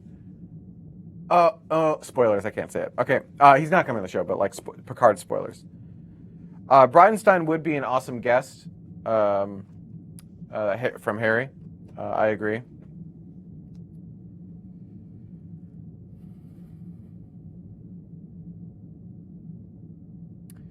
Daniel says, not to get too into politics, but for a non-American, could you give a 30-second too long didn't read of whether politics could get in the way of Artemis? Does the 2028 humans on the moon timeline see actual? Oh, politics will absolutely get in the way of Artemis. Here's the problem, is that our politicians, at least in America, have gone into this in order for me to win, you must lose mentality, which is super far from the truth, because what ends up happening is everyone loses, but whatever. And so they want, like for NASA, they want all of these, they don't want this administration's vision to come true. Whether it's a good vision or not, they just hate this administration so much that they want to prevent anything from happening. I'm not saying that's right or wrong, I'm just saying that that's kind of what's happening. No, that's wrong. That's wrong. You like, best idea should win. You don't have to like the person. Best idea should win. That's definitely wrong. I am saying that's wrong. And because of that, it's going to get in the way of Artemis. The second thing that's going to get in the way of Artemis is, NASA's kind of turned into a jobs program. And so people want those juicy contracts in their own districts. And if they see a way to move something into their district, they're going to do that. Or if they see a way to force NASA to use a certain technology, solid rocket boosters, for example, on the Space Launch System, like that was dictated by Congress, not by engineers. I don't know, like, how absurd is that? Why is Congress dictating solid rocket boosters on Space Launch System? Let the engineers figure that out. And yeah, stuff like that will absolutely get in the way of Artemis, and we're already starting to see that happen. I'm hopeful that they can get around that and they can get the money necessary to push for a 2020, because even if they push for 2024, they may not make it, right? This stuff is freaking hard, like legitimately hard. But if they push for 2024 and they miss it by a year, that's a heck of a lot better than pushing for 2028 and missing by a year, right? So, yeah. That's my opinion on it. HJ Aviation says, if there isn't more progress soon, I'm going to build a rocket in my garage and fly myself to the moon. That'd be awesome. Brian Stein learned from Elon Time. Greg says, I have little faith that NASA is getting to the moon in 2028, let alone 2024. I mean, I like to How about humanity? Let's open it up. It doesn't have to be NASA. There's this assumption that it's NASA. Why does it have to be NASA? Why can't, like, it could be someone else. It might be someone else. Right? What about Dr. Neil deGrasse Tyson as a guest? I mean, he has a booking fee that we can't afford. So, neat. We kind of reached out once before, and they were like, here's the booking fee, and we were like, cool. Hired gun. We never should have abandoned the moon to begin with. We would already be doing Mars and beyond, maybe. Yes, but politics got in the way. And remember why America went to the moon to begin with. It was to win. And we won. We planted our flag. And we said, look, we win. And then we realized how expensive that was. And we stopped going. It wasn't a popular program at the time. That's the thing that people forget. Like, it had less than 50% approval. Like, in the era in which they were sending humans to the moon, less than 50% of the people, of Americans, thought we should be doing that. Less than 50%. There's a greater approval of our space program now than there was in the Apollo era. Chew on that for a moment. That boggles the mind. So, like, politically, you can understand how and why they left. Like, emotionally, I don't agree. Logically, I don't agree either. Like, logically, you can look at what Apollo got us, at least in hindsight, you can look at it and go, wow, that really spurred humanity on. And I don't understand why we don't look at that and go, let's do that again. But that stuff is hard. Let's see here. It's Kevin's bedtime. You might already be in bed, but good night, Kevin. It was a delight to have you here. Have a great night. Let's see here.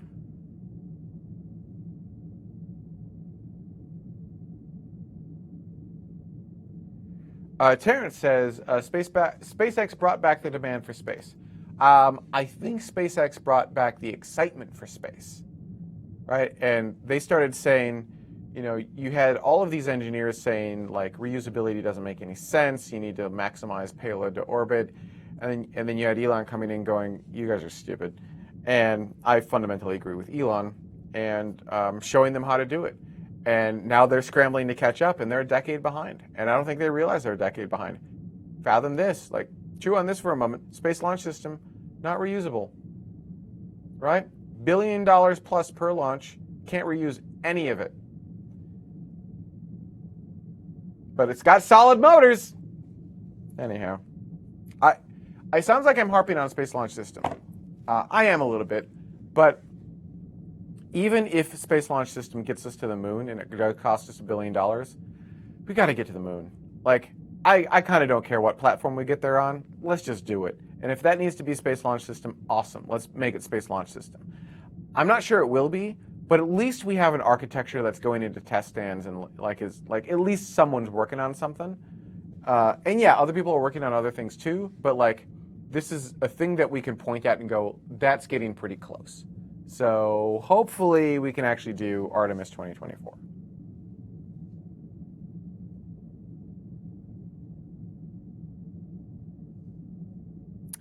JTTV says, how is Starship going to leave the moon without destroying the engines on takeoff? I legitimately have no idea. SpaceX has fantastically smart engineers. I am sure that they have thought of this.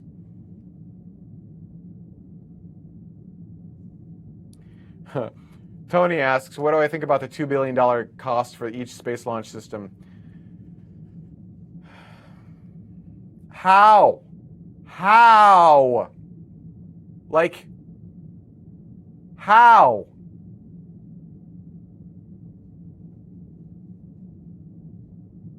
You could build an entire space program on the cost just to launch a space launch system. Maybe you're doing it wrong.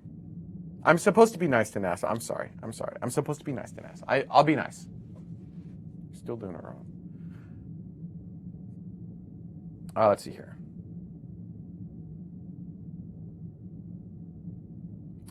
Leland Rogers says, how many motors, how many motors do they have the Space Launch System since they're gone after each launch? I think you mean engines. The solid rocket motors, the motors would be the solid boosters, and they'll just build them. For the engines, I forgot how many are remaining. Is it 12? Someone in the chat room can help me out. I think it's 12, but even so, they're spinning up production again to rebuild them. So, more. Yeah. 12. There you go. So, yeah. What if they had 12 not museums? What if they had made SLS reusable?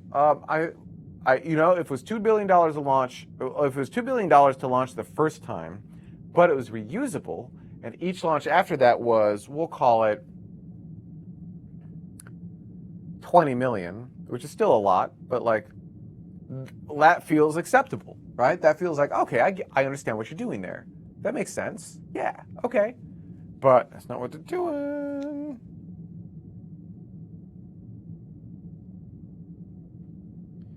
Okay, yeah. So Daniel says constructive criticism is fine. Don't feel bad about it. A little NASA bashing is healthy to critique with an open mind. Yeah, and actually that is something I'll say is that I reserve the right to change my mind based on data, right? So if the data changes, then I'll change my mind.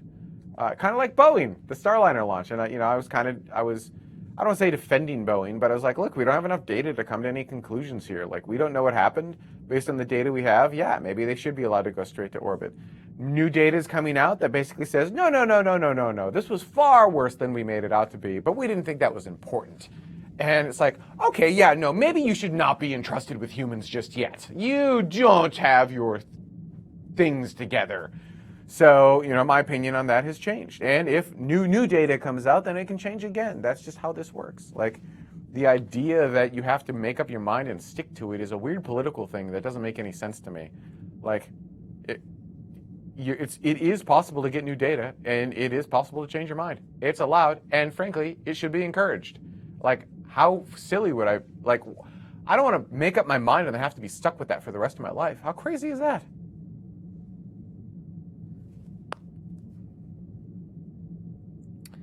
Did I ever get to sit in Starman's Tesla? No, I did not. That would have been awesome. I did get to go into, I have been in all of the dragons, though. All, I don't want to say, not a lot of it. So how do I word this? I've been in every single cargo dragon. Oh, that's a bad one. Oh.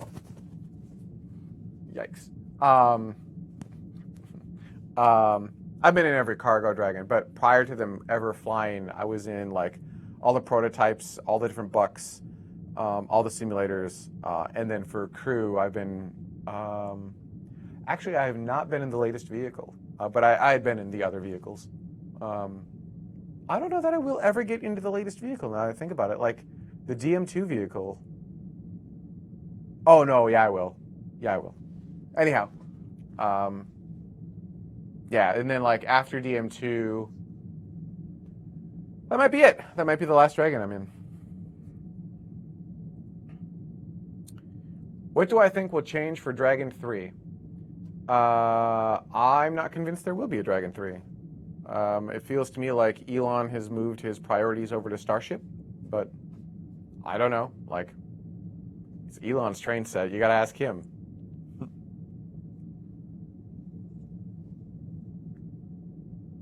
What? Okay. Gozy Procket says, Go Seth, not a fan of new Picard. I love the new Picard series. It's Star Trek. I'm a big fan. I'm a huge fan.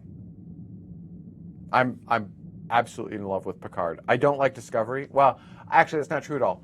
I like Discovery as sci-fi. I hate it as Star Trek. I like Picard as Star Trek and as sci-fi. So, you're allowed to have your incorrect opinion.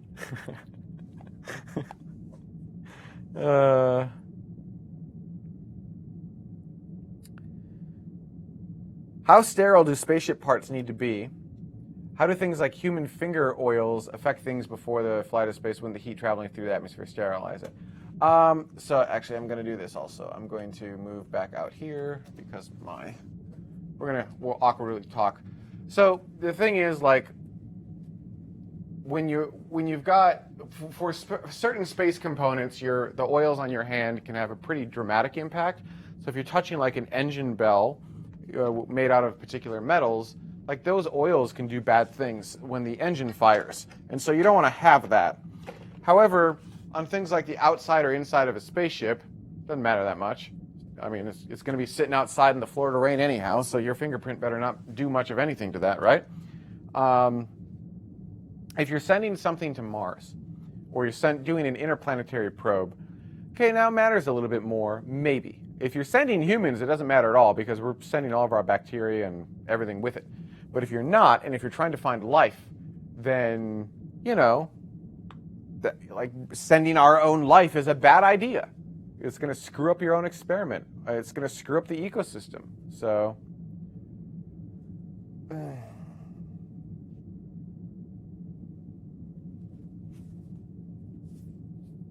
oh, I really wish I could crack my neck. I should show you guys. I wonder if I can. Can I get this photo? You guys want? Does anyone want to see a picture of my tattoo the day after the latest laser removal? It's not gory, but it's definitely like red and not pleasant,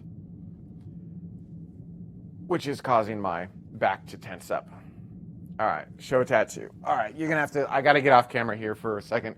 I gotta walk into. I have to walk into the third room. There are like 5 rooms. 1, 2, 3. There are 4 rooms here. Okay. We're gonna go into photos. I'm watching myself about to walk off camera. That's amazing. Where did photos go? There it is. Ugh, it's not downloaded. Neat. Oh, maybe it is. Boop. JPEG image. Load that onto the switcher. Media.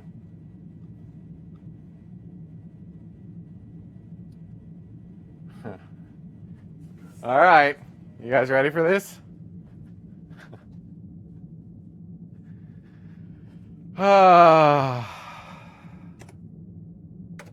So, that's a black tattoo. There's no red on it. So the red you're seeing is all inflammation from around the side. And if you look very carefully, you can see what look like elevated areas. Those elevated, like a lot of them. Like you can see like kind of up at the top, like it looks like it's a slight discoloration. It's almost like a bunch of bumps. Oh yeah, you can kind of see it like, you can see it as it shines off the top left side. All of those little bumps, each one of those is a blister. It hurts a great deal. So it's impacting my ability to sleep and like lay down, which is created this knot in my shoulder, which is this weird, horrible cycle that's just going around and around and around. And it will work itself out in the next week or so, but oh, it's terrible. Lisa, let's see here. Let me get back to the chat room so I can push things again. So Lisa asks, how long does it take to go away? So this is my 3rd session, and you can see like it's still pretty there. It'll take no fewer than 6. It may take 12 to 15. So yeah, yep. Is there a story behind the tattoo? I love dragons. Like I love the mythology behind them. Many cultures had dragons. I thought it was really cool. I used to run a website called Silver Dragon Den for a couple of years. It was the first time I got into like online forums. It was pretty cool. Cool is not the right word. It was a thing.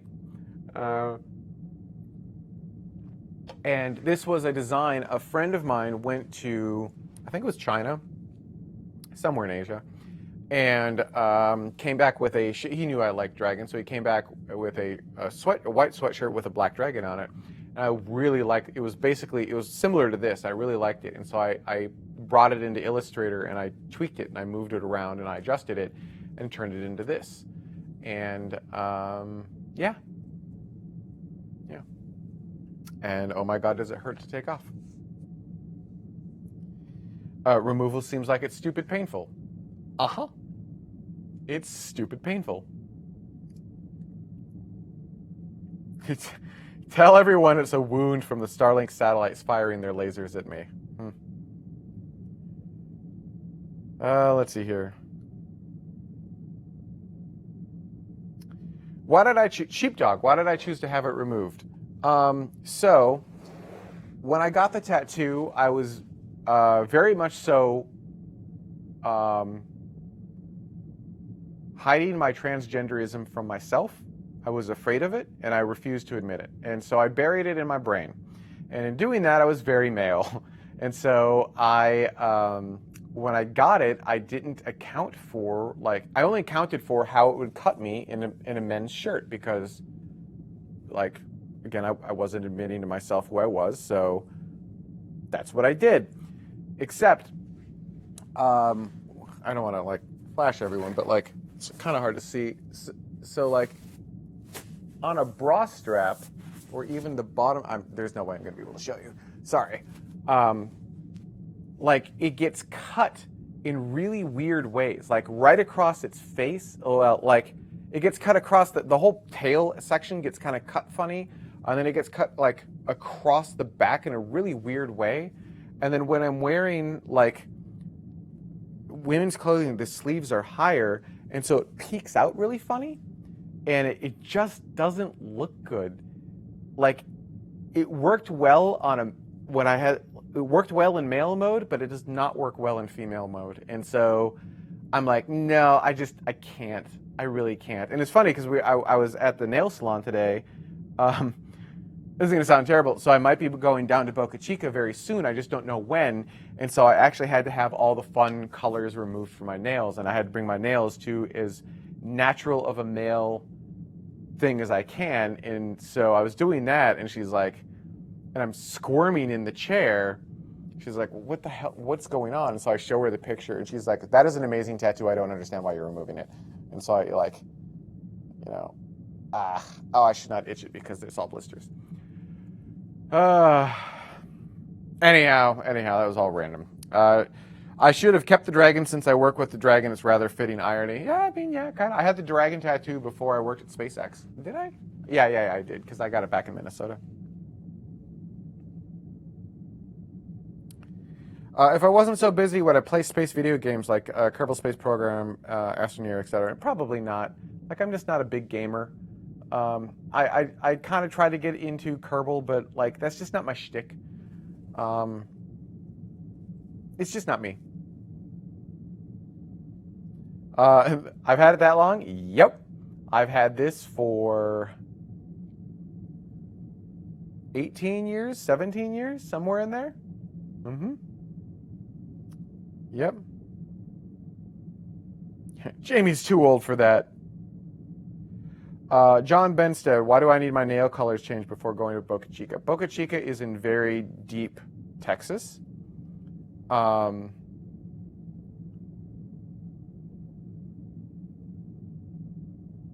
There's not as much tolerance to what I'm currently doing in that location, and it could put myself and my party's life at risk. So instead of doing that, when I go down to Boca, I will wear different clothes. I'll undo this. I've got starter earrings that are like, because when you first get a piercing, you have to actually wear the earrings for like months on end. Those actually have to come out, and the hair, instead of swooping, will actually have a hard part from one side, from one side to the other, to go, and then I will. Yeah, like the last time I was there, the upper section here there wasn't much there, so it wasn't a big deal. But now, like, I'm not entirely sure what I'm gonna do there, so I'm gonna have to wear like baggy, like probably wear a bralette that pulls everything in, and then wear a really baggy shirt that's very opaque, so they can't see that. Anyhow, it's literally to save my life. I was told in no uncertain terms that if I have an issue, the police will not assist me. So that's cool. So, when can I expect Starlink to be available? I don't know. Ask Elon. It's his train set.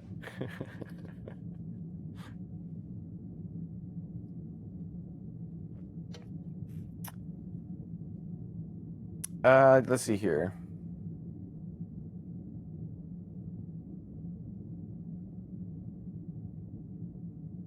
Have I read the webcomic El Goonish Shot? No, I have not. I've never even heard of it. We should get Scott Manley on again. Okay. Any chance of us doing an outside stream, launch stream, like back in the Space Vidcast days? Killer Sword. Yeah, I actually do vaguely remember that name. Yeah. So back in the day, we served a purpose. Like there was the online streaming from these other providers was terrible, and we were able to provide a pretty decent experience. The thing is, everything's changed now, right? This is 20 years later. No, not 20 years. This is 10 years later. And so they've gotten a lot better at it, and their streaming's really good. And so I'm not sure what I bring to the table. I'm not sure what I bring to the table. And yeah. Sir Crash a Lot, what is this all about? It's about you and I having a conversation. Just you and I. Ignore these other people. Boeing webcast still sucks. This is going to sound totally egotistical, but I feel like it's a little bit earned. And I'm just going to say it's because they don't have me. And I'm going to say that, and I know how that sounds, except that, like, you saw me build a lot of the stuff prior to getting hired at Company X. Then you saw it get deployed at Company X. And then when other people started seeing it, they started taking it too. Like, they're literally taking my ideas and building them on the screen. Like, you're literally watching my stuff make it to other space programs. Like, everyone's copying my stuff. So my thing is, like, why copy my stuff? Just go to the source. And then, like, sometimes I just don't feel like SpaceX, like, fully appreciates some of that. It's like, you realize that, like, the really great stuff that we've had, everyone's copied. And that really great stuff was my original work. So, and the stuff that, it doesn't matter. It doesn't matter. It doesn't matter. David said, it's sad that any of that matters. Hope we can keep that on Earth as we leave. I tend to agree. And, you know, that's not to say that that's everyone down there. It certainly isn't, but it just takes one, right? And the percentage there is higher. And there have been incidences, so I just have to be super careful. Ultimately, what I try to do is I just stay out of Texas. Like, I stay out of the southern states. I just don't go to them because it's just not good for my life. So, I will continue to stay out of southern states until I can pass as female much better. Like, get to the point where you look at me and you don't go, oh, that's a dude dressing up like a chick. Because that's what I think a lot of these people think. So I need to get to the point where the facial structure and the voice and the mannerisms are much further along. They don't have to be all the way there, but, like, they have to, yeah. Have I ever been to Texas before? Yeah. I mean, I was in Boca Chica before. I've been to Austin. I've been to Houston. I've been to quite a few places. I've been to Texas both when I was in pure Boeing mode, and then once when I've never been to Texas in kind of the in-between state because I was told in no uncertain terms not to do that. Because I literally asked. I was like, I asked people who would know, how's that? And they were like, oh, no, especially in this area.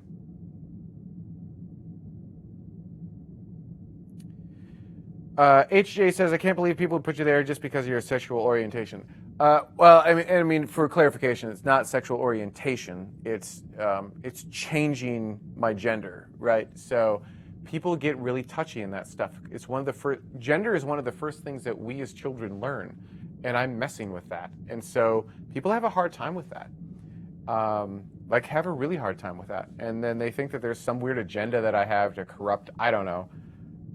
Yeah. Daniel says, I made 100% of your day by vaguely remembering your name. And I apologize. I do vague, it's like a vague remembrance of it.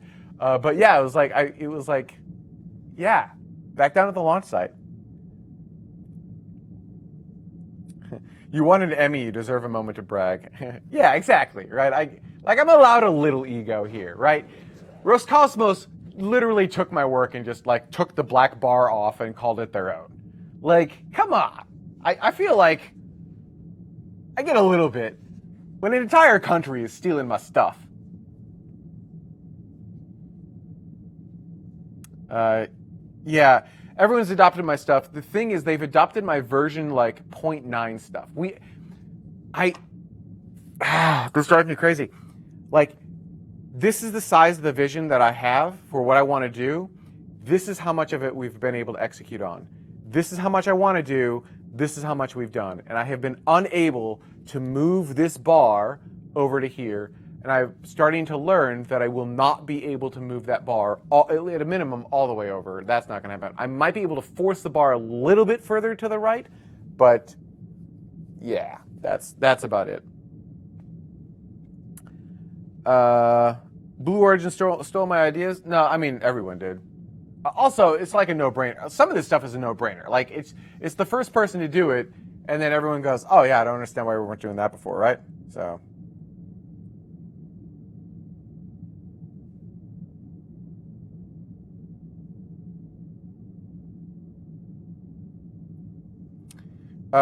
Andy says Boeing's an old media mindset. Yeah. Yep. Do I design the on-screen graphics? I did not design the current graphics, no.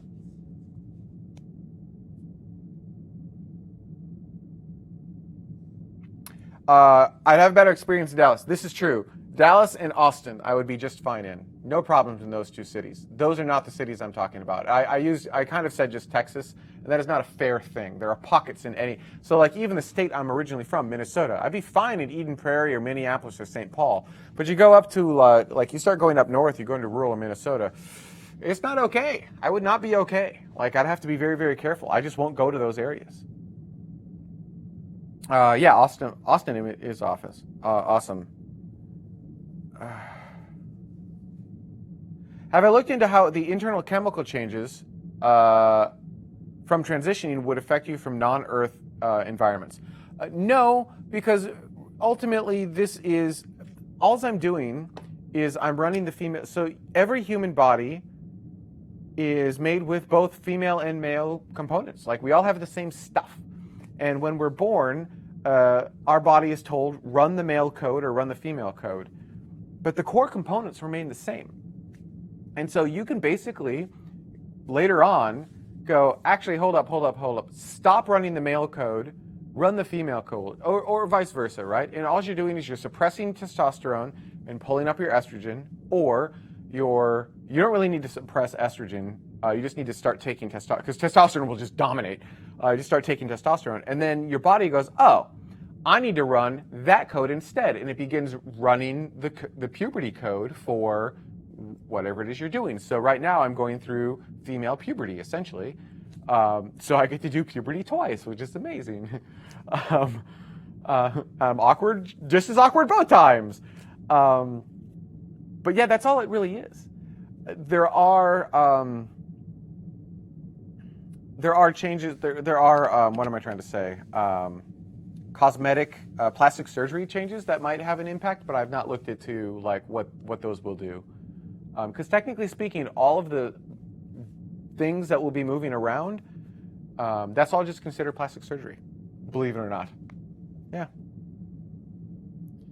So the hardware is the same, it's the firmware that changes. Yes, that's correct. And there's something called gender reassignment surgery, GRS. It's also known as SRS and known as a bunch of different acronyms. So gender reassignment surgery is where you take your current bits and you switch them to the other way, right?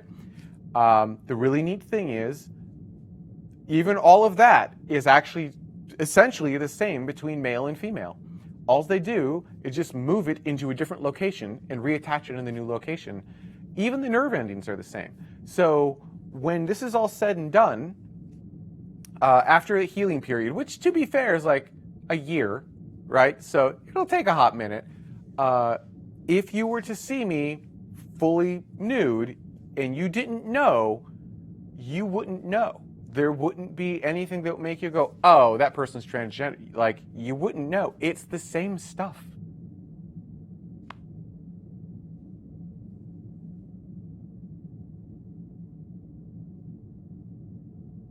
Hello, Jens.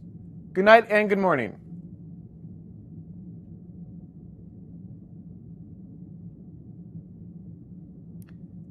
Yeah, so gender comes from the fetus in a hormone soak, and that's just it. Like, all I'm doing is I'm changing my hormones, right? Some assembly required. That's funny. Actually, John says fascinating. I couldn't agree more. I think consider this. I'm taking basically 2 pills in the morning and 2 pills at night. And by doing that, I am completely switching my body around and telling it to run the female code and converting myself from male to female. And you can see it even in that picture. If you go back, it's even redistributing the fat in my face. I've done no surgeries whatsoever. So this is all the stuff you're seeing are hormone changes and weight loss. That is it. So, like, the science behind this, the biology behind this is incredible. Is it possible to transition twice? Yes, that's called detransitioning. And before I decided to transition, this is something I looked at very, very closely because I don't want to transition and then transition back. For me, this is a huge life change for anyone, right? And I want to be absolutely sure. The engineer in me needed to be sure. Like, I needed to be absolutely sure this is what I wanted to do. 100%, which is, again, as an engineer, very difficult for me to get to. I'll get to 5 nines, but getting to 100%, yeah. But a lot of people will transition and then detransition. Usually, so when I was doing my research, I found a pattern in that it seems like the biggest chunk of people who transition and then detransition seemed to be teenage female to male back to female. And the gist I kind of got was the boys started going through puberty. They became big and burly and like were able to dominate the girls. The girls didn't want to be dominated. And so they're like, well, I want to be that. And so then they transitioned. And then they're like, well, no, this isn't actually me. And then everyone ended puberty and they went, okay, this is wrong. And then they transitioned back. Now I'm using very broad strokes. Obviously, everyone is different. But using broad strokes, there seemed to be a theme to that. Outside of that, the number of people who detransitioned, like I saw a lot more people who kept transitioning and seemed very happy than those that detransitioned. And I talked to a bunch on both sides. And then like that research and plus a little bit more stuff was like, okay, you know, this is definitely like transitioning is definitely for me. My wife was on board, like, yeah. What is my favorite ContraPoints video? Do you watch any other bread tubers? I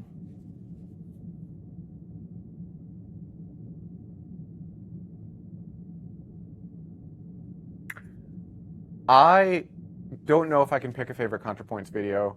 It's always the latest one. I love how she was, like, I loved her canceled video. I just think that was, the thing with ContraPoints videos is they are so well researched, so well thought out, so entertaining. They're just amazing. And I actually love seeing, you can actually, if you go back, you can actually see like the evolution of all of her stuff. And it's just really impressive. So, like right now, my favorite is her canceled video. Yeah. There was one about toxic masculinity, and I don't remember its title. That one was a really good one too.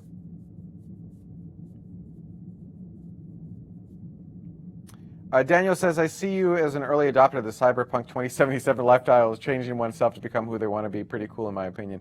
You know, I just feel like I'm really lucky that I live in a time where this technology exists and I can do this.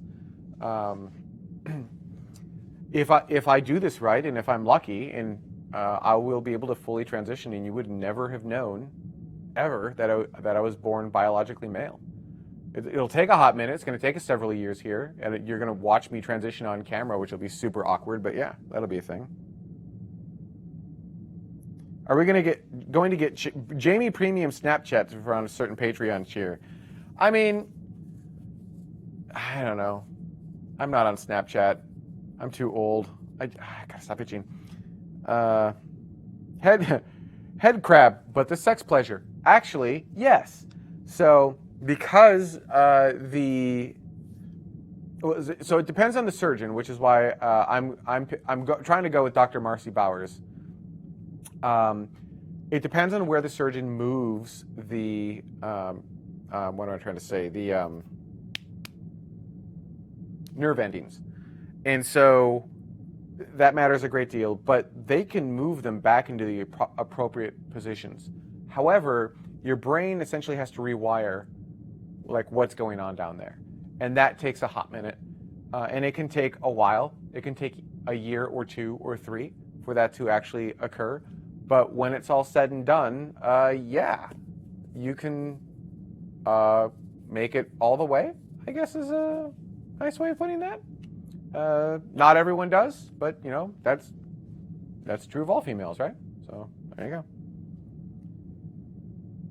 Oh my God, smoke scale. I wish if there was a pill you could take that would make you stop growing facial hair, I'd be all over that. You have no idea. Like having to electrocute my face is the third worst. I thought it was the second worst thing ever. The second worst thing is the tattoo removal, but it's the third worst thing ever.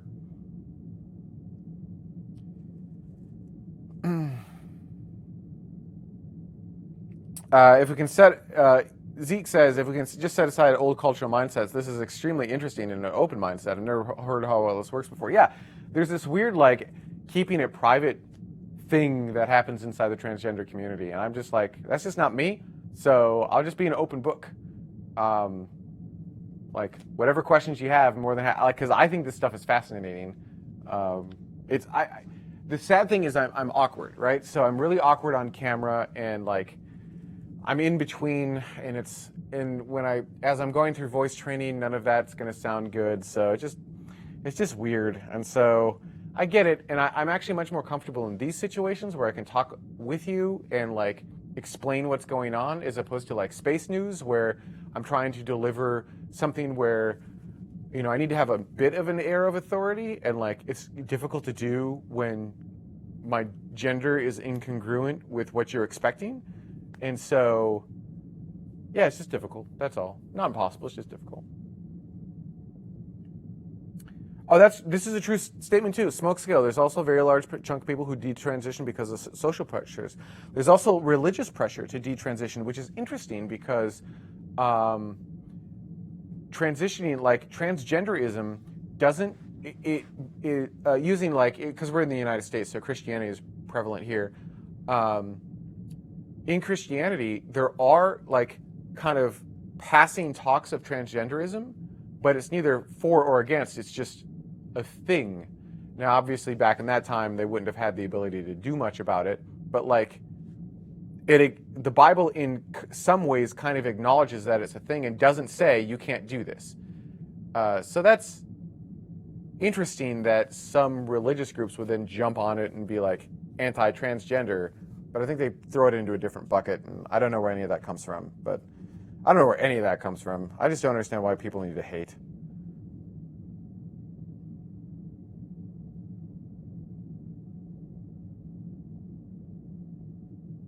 Daniel says, providing a good environment to learn about stuff like this, very positive atmosphere. Of course, yeah. I mean, that's my shtick. Does it affect the brain, dopamine? The hormone replacement therapy. So my pheromones are changing. It affects a good chunk of the body, including the brain. And it is interesting because, and emotions. It absolutely impacts emotions. But like in a good way.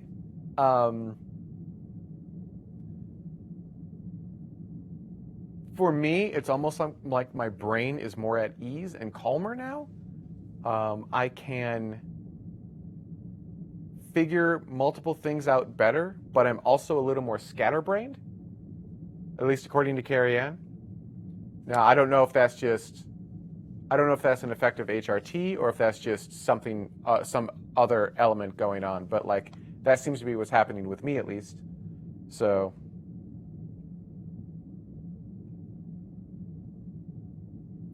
Favorite Black Mirror episode?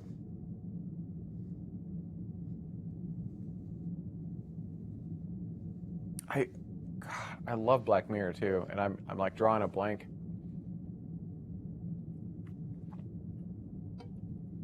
Favorite Black Mirror episode?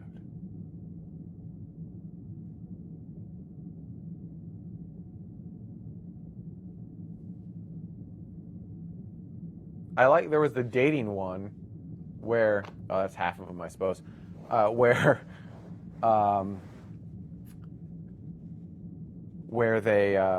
they're trying out different. That's not my favorite though. I don't remember. I legitimately don't remember. I'm sorry.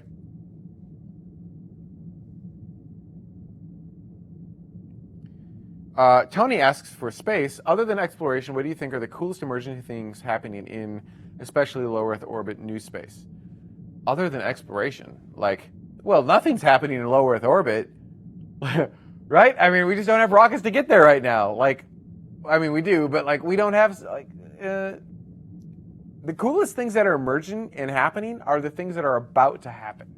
So the coolest things coming on the scene, and this is suborbital, would be like Virgin Galactic. I think Blue Origin cislunar space stuff is really freaking awesome. That vision of the future I'm on board with. But like, these things aren't in play yet. Like, we're still waiting on that to come out. So, you know, that's what I'm waiting on.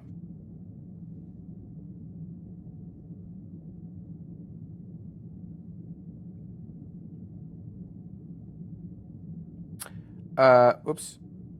Smoke Scale says, the brain rewiring is what I find truly interesting, how plastic it is. I've heard there are therapists that are teaching previously paralyzed people limited motor function again. That would not surprise me. Like, I would not be surprised by that at all. The brain is an amazing thing. It controls controls the whole human body, right? So, it's just an amazing thing.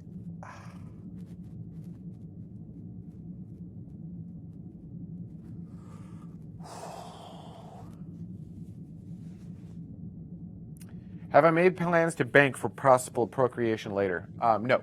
And that will no longer be possible because I've been on hormone therapy. Well, most likely impossible because I've been on hormone therapy for too long. I could theoretically stop the hormones right now. Body would potentially go back to where it was before, and I might be okay, maybe. But I've been on hormones for a while, and I'm older, so potentially not. Carrie Ann and I are of the opinion, we haven't wanted kids. If we were going to have kids, we would probably adopt. Like, we don't need to bring more life into the world. There's already a life that we could make better by simply adopting and giving a loving, caring home. So that would be our take, is that if we want children in the future, we will adopt children, someone who needs a home, someone who needs love, right? Like, that's how we'll put our mark on the universe. And he says, "What, you don't seem awkward at all." Oh, Andy. Go back to the last news episode I was in. The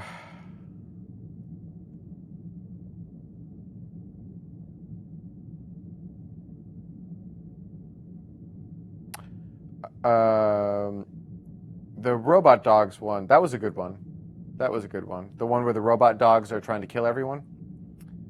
Have I heard of the family with the transgender dad and transgender mom? No, but that's interesting. Actually, that would be an interesting house to be in.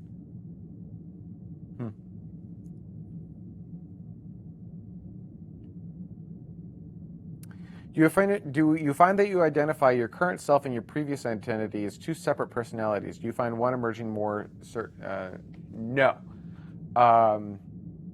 And I think this is where I differ from a lot of transgender individuals, is that I am not ashamed of I don't want to say ashamed, but like, yeah, I mean, I am okay with who I was before. I was not suicidal. I was not depressed. I was not unhappy.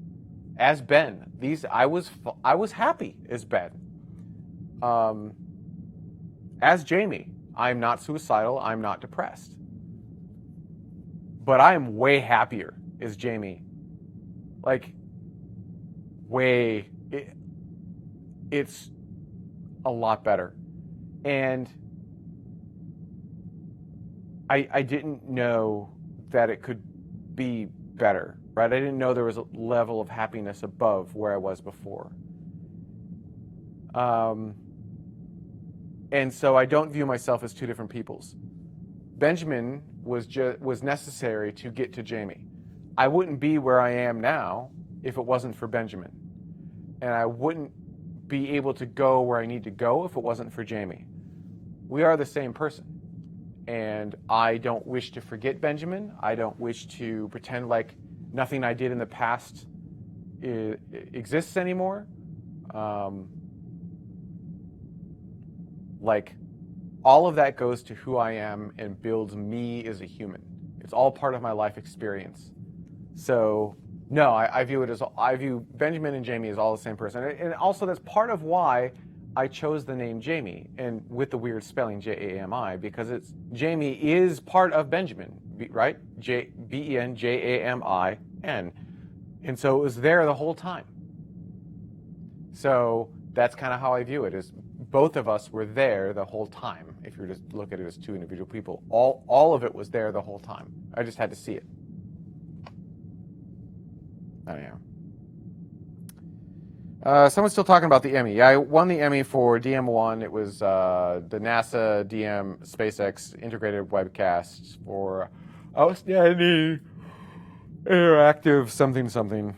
Here you go. Thank you. Outstanding interactive program. Yep.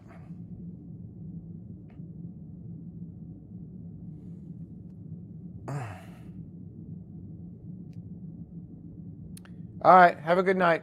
Good to see you.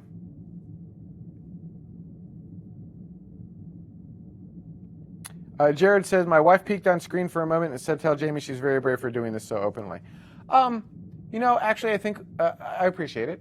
I think we've gotten to a point in society where I'm able to do this, and there were a lot of people that came before me that created a pathway allowing me to be open about this without having to fear for my life, or like without everyone going, you're like, I will never talk to you again. So I don't think what I'm doing is necessarily brave. I think there are a lot of people who truly did brave things before me that allow me this opportunity, and I'm just using it as a way. Like, I had to educate myself. Most everyone who's in aerospace is like engineering minded. At least, like, we're generally speaking, I would argue that the community of tomorrow is both open minded and curious. And like, that's how I am. Like, I assume a lot of us are like, we're mostly the same. And so, like, I would want to know, like, if I was watching another YouTuber that was going through this, even though it's a space show, I would still want to know. I'm just curious. Yeah. Like, I just think it's cool data. That's all.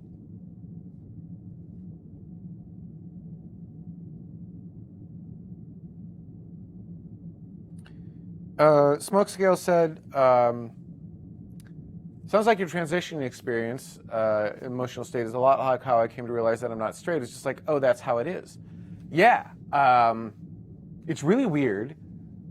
I can't describe it. Like, I can't describe knowing that I'm transgender to someone else. Like, when they're like, how do you know? How does it feel? I can't answer that question. But I can tell you why I can't answer that question. I finally figured out why I can't answer the question. And here's the best way that I can describe it. I finally whittled this down to a way that I think makes sense. Imagine for a moment that you are teleported overnight into a brand new universe where the color blue does not exist. Now, try to explain to someone what the color blue is. They've never seen it, and you have no references of it. You can't show them because it doesn't exist in this universe. How do you explain blue to someone?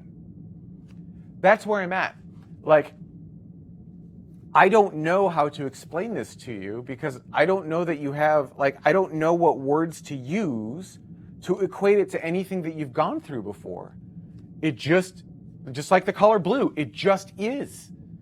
And that's just, it just is. But I also, just like the color blue is real, I also know it to be real. Yeah.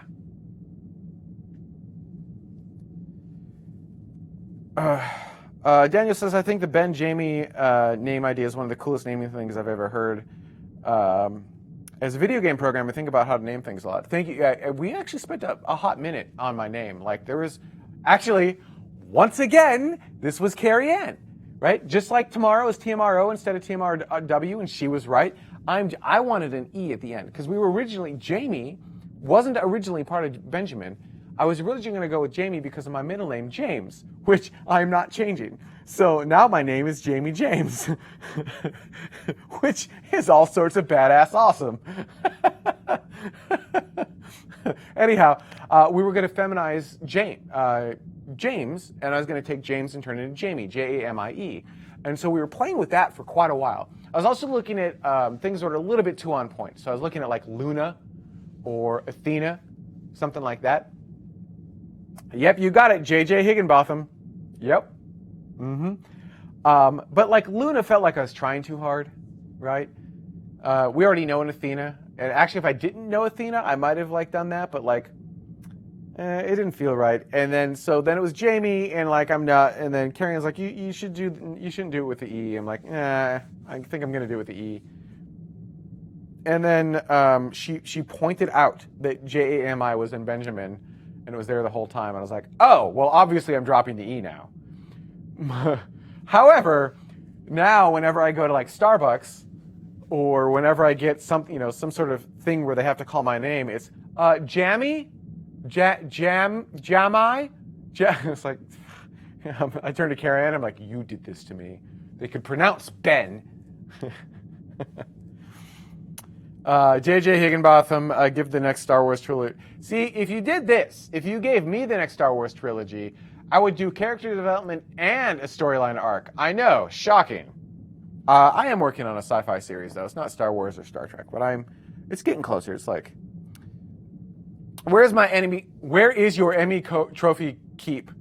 I think that's where do you keep your Emmy trophy? Do you show it off? Yeah, that's what it means. Where do you keep your Emmy trophy? I keep it at home. It's directly under my TV. For now, I am not a huge fan of awards. I don't think that they go like, yeah, I have that Emmy, but that doesn't mean that I'm good at what I do. And there's this weird assumption all of a sudden that because I have an Emmy, I'm really good at what I do. And I feel like my work should prove itself. Like, I don't need a statue to do that. Everyone in the world fights me on this, but that's still how I feel. Like, I want you to judge me based on my work, judge me based on what I actually build, not based on a shiny statue. Yeah, so. Working on a sci-fi series. Okay, so to be clear, I'm still in world development right now. I'm not even in character development. I'm still, we are in the very beginning stages. I am a little excited about this one. Good morning, Zap fan. It's 8 a.m. I'm a little bit excited about it. I'm not ready to talk about it just yet, but I think it'll be pretty cool. If I can pull it off, I'm designing it as a YouTube series, so it's designed to be 5 to 10 minute increments, delivered weekly, over a 5-season arc. Well, it's technically a 4-season arc, with the fifth season messing with you something fierce. Also, Zap fan. I love that we do that. There are no trophies on the space station. Yeah, because if it hits you in the face, it could poke your eye out. Lisa says, to be fair, most of the time when I at Starbucks, I gave him the name Ben Credible. Yeah, I should just give him the name Galactic Princess.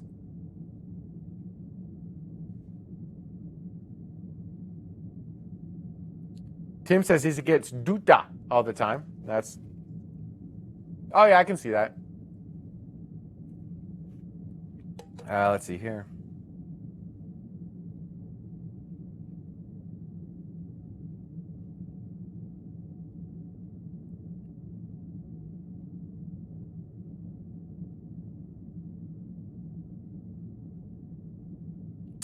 PJ says, as Benjamin, I think you're accused of mansplaining and dominating a conversation. How does that match you as Jami? Feel free to skip. Well, no. I mean, that's fair. Ooh. Yeah, so here's what was actually happening. I'm not mansplaining. I'm not intentionally mansplaining or trying to dominate.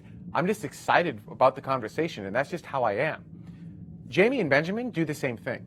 If you say an exciting thing, I'm going to chime in because I'm excited. Now, there might be a socially different thing as I transition to female as to whether that will be viewed as mansplaining. But yeah, I still, this stuff excites me. And I make no apologies for getting excited. And I won't make apologies for getting excited. So I don't think this has really changed. Yeah. Also, if you've got a male-female dial, right? Male to female, I'm only like here right now. I'm not even halfway through, right? Like my voice is wrong, my face is wrong. It doesn't.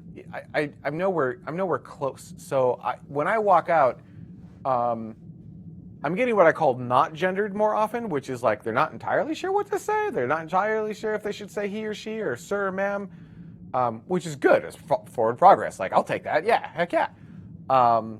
Once in a blue moon, I get a ma'am, but usually 80% of the time I still get a sir. And so that tells me I still got a lot of work, which means that for mansplaining, if I start doing that, I'm still going to be pegged as male, and so I'm still going to get blamed for doing those two things. So we'll see it. We'll see what happens like as time goes on.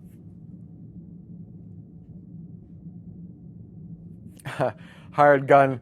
Starbucks, I call them $4 because $4 is too damn much for a cup of coffee. You're not wrong. Oh man. Do I see further development for the Raptor engines in future to increase performance due to the fact that this talks directly to Company X stuff? I can't really comment, but you can talk to Elon. It is his train set. That is the third time I have used that tonight.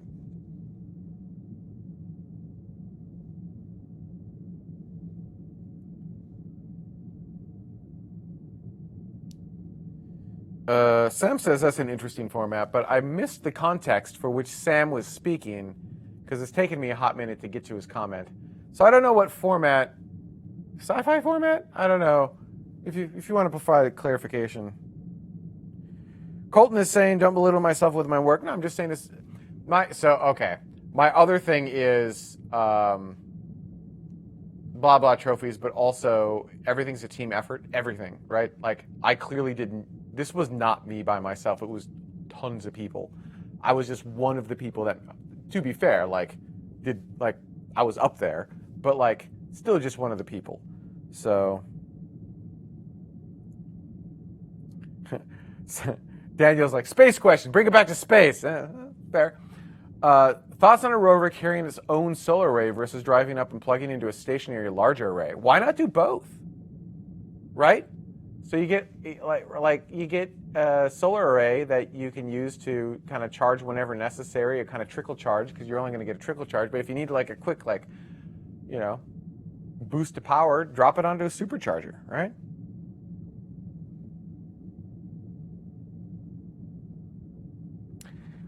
Head crab, we need more humans like you.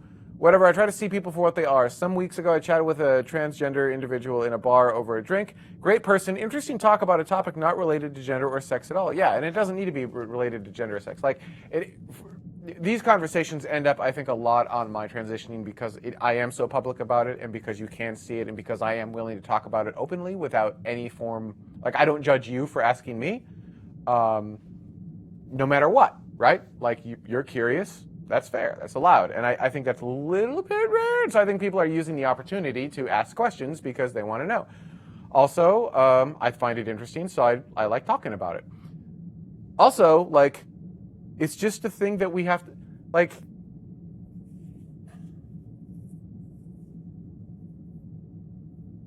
it's not that big of a deal in reality. It just isn't. It's just a few years of really awkward, and then you don't even know. You know? I once called it Ben-splaining. I mean, yeah, I get it. I do get it. Lisa says she thinks I'm further to the midpoint than I think. Maybe. It could be. We're our own harshest critics. I was looking at that photo of myself in the triptych, and I'm realizing more in the jaw, and the facial hair is just driving me bonkers. I'm in the boy band stage. I buy that. That seems about right. That's hilarious. Oh, hey, Kat. Good to see you. Also, hi, Dutta. Hello, Dutta family. JTTV, I messed up the pronoun last stream. Nope. Impossible to do with me. So the way I view pronouns is it's my responsibility, not yours. And what I mean by that is you are using voice cues, you are using facial cues, you are using expressions and language and nonverbal communication to do immediate judgments on my gender. And you have done that your entire life. And there's nothing wrong with that. That's what you're doing. Because you're just trying to figure out who you're interacting with. It's one of the first things we learn to do as children. My gender cues don't fully read female yet. They read like awkward male still. Like, again, the dial is moving, but it hasn't flipped to female. It just hasn't. So I get it. Like, you're going to say he, you're going to say him, you're going to use male pronouns, and it's fine. I will not be insulted by that. The only way to actually insult me is to say something with malintent. So if you're maliciously trying to say he, which even right now, I don't even know how you would do that. Like, if you're purposely trying to be an asshole to me, yeah, I'm going to take issue with that. That's when I will take issue to it. But other than that, no. Like, I cannot ever imagine, like, why would I ever judge anyone on any of that stuff? Like, you've gone your entire life being trained one thing. I don't expect you to do something else. Sam's talking about my sci-fi show. Okay, so what about my sci-fi show? Oh, the sci-fi show. Oh, I got it. And the original one was, that's an interesting format. Oh, YouTube.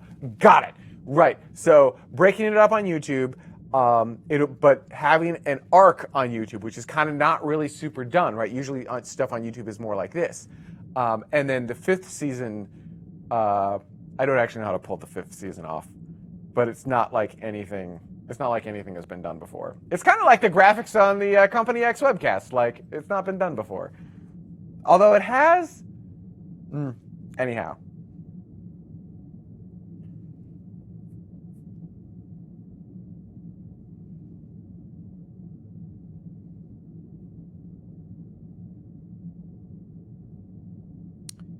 Speaking of the Company X, we've had 2 space newses since the last Ask Me Almost Anything. How do you think the SpaceX correspondent segment is turning out? I think it's good.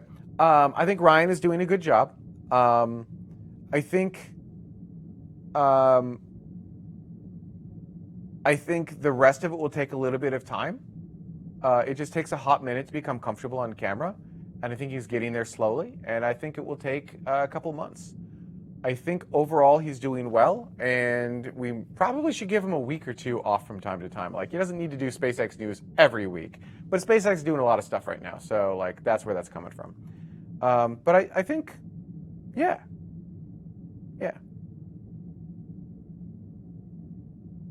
Be careful not to step on your phone when you leave. Well, I scratched the screen, and I have Apple Care Plus, whatever, so hopefully I will step on it, crack it, and then get a new one.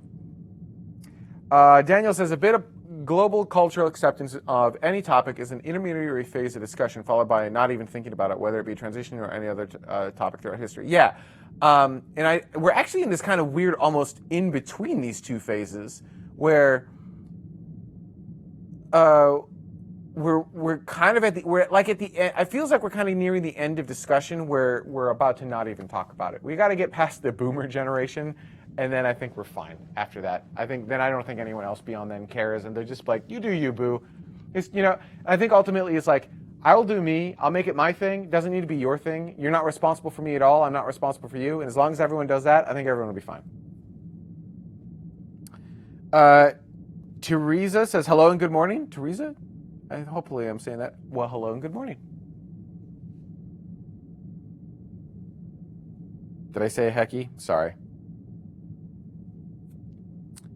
Have I thought about doing a YouTube series just about my transition so those of us who are curious can learn? I feel like there's a lot of YouTube videos about transition, right? So I don't know what I'm adding, although I've been talking about it for a while here, so maybe we should jump back to space. But like, I mean, I could do just, I don't know. If it's something that the community wants, I will absolutely do it. I'll just spin up another YouTube channel, not a problem. And actually, then we can just move these over to that, right? And then it's not on the Tomorrow channel, and maybe that's good because a lot of people are like, oh, I don't want to hear about this. I just want to hear about space. Which, by the way, is totally cool, but that's also not the point of the AMAs.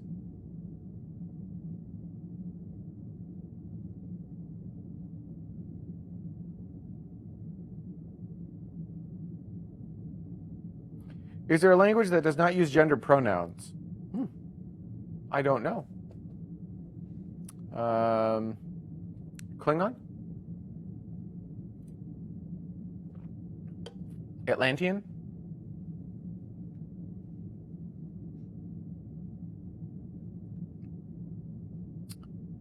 Starship question. I see things showing off the craft going to the moon, Mars, and beyond, but will also be equipped for docking with the ISS. Didn't SpaceX put out an image of Starship docked to the ISS? Or was that like an artist that came up with that rendition? But I thought there was an image. I legit don't know the answer to this question. Like I legitimately do not know. But I thought there was an image that showed that as kind of a thing.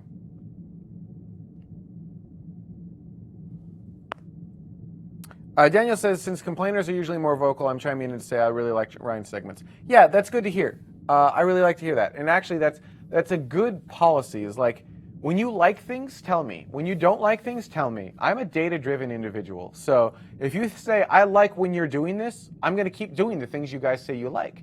When you say, I don't like this, I'm going to stop doing those things. The problem is, people tend to, like you said, people tend to be more vocal about the things they don't like, which sometimes takes away some of the things that you do like. So make sure you do just be like, I like that. Like, also, it feels good to hear that, like, the hard work we're putting in, you like. Oops. Smoke Scale says, I agree with Ryan. I agree with Daniel. Ryan's doing a great job. Dan Thomas said, okay, Gen Xer. Come on. I'm not harping on all boomers. What I'm saying is there's a generational thing, and we just kind of have to like shift through it, and that's why this whole cycle of life kind of ends up working. It allows us to progress mentally and physically. Like, just allows us to evolve. And like, certainly not all boomers are like that. Also, I don't think I'm a Gen Xer. Am I a Gen Xer? I was born in the late 70s. What am I? Am I? I think I am. Late 70s? Like, I remember when the computer came. I remember encyclopedias. Having to look words up in the dictionary to figure out how to spell them. Most backwards way to do something ever. If I knew how to spell it, I wouldn't need to look it up in the dictionary.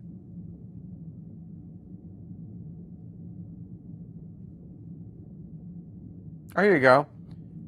Kenji says, looking at the SpaceX Starship webpage, they say Starship can deliver both cargo and people to and from the International Space Station. Probably a butt ton of cargo and a butt ton of people.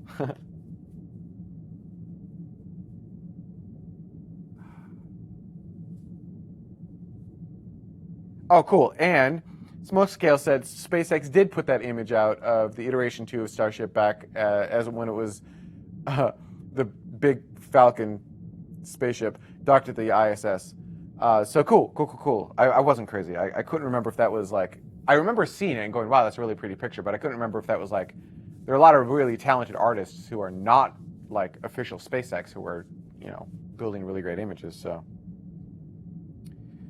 JGTV, do I think that Space IL will make another attempt in the next few years for, that was the Bearsheet lander? Yeah. I think so. They seemed eager to do it. I think so.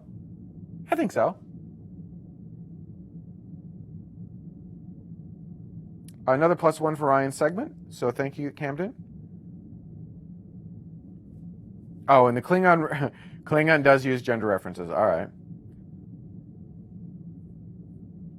Any specific studies, specifically me, that I'm excited that using either 1G or microgravity. Oh, any studies that I'm excited for that don't use 1G or microgravity. Moon, yeah. So, yeah, I'll tell you the study I'm actually most excited for, but it's not going to happen. There was a centrifuge that was supposed to be launched at the International Space Station. That I was excited the most about that experiment on the ISS. I thought that would have been awesome, and that would have told us so much about living and working in space. So the next thing that I'm excited about is Jeff Bezos' cislunar space plans of like building space stations and like figuring that stuff out. and just like lunar stuff. But from a studies standpoint, I'm not familiar with any studies themselves that are actually actively moving forward with real life things, if that makes sense. Yeah. I'm a Gen Xer. Good to know. So, all right. Thank you. TC says, I like this just hanging out vibe. Well, that's the point. That's the point of the AMA. And also that's the point of our live shows now, right? It's kind of, the live shows are just a bunch of space geeks hanging out, nerding out over space. We've got some rough topics that we're going to talk about. Right now, it's just a single lockdown camera. We might increase that a little bit later on, like add some tech back into it a little bit more. But like we're just going to hang with you guys. Just have a fun time. Right? Cool. Millennials started in 1981. Yeah, that makes sense. So, yeah, 1981 for millennials makes sense. Director after Gen X. So I was like, right at the end of Gen X. That tracks. That makes sense. I look too young to be Gen X. It's the hormones. It's the estrogen. The estrogen literally, like, if you go back, I'll punch that image back up. I actually, if you look at me, it looks like I lost years when I started transitioning. Generation Disco. I am Generation Disco. Well, the end of disco. Very end of disco.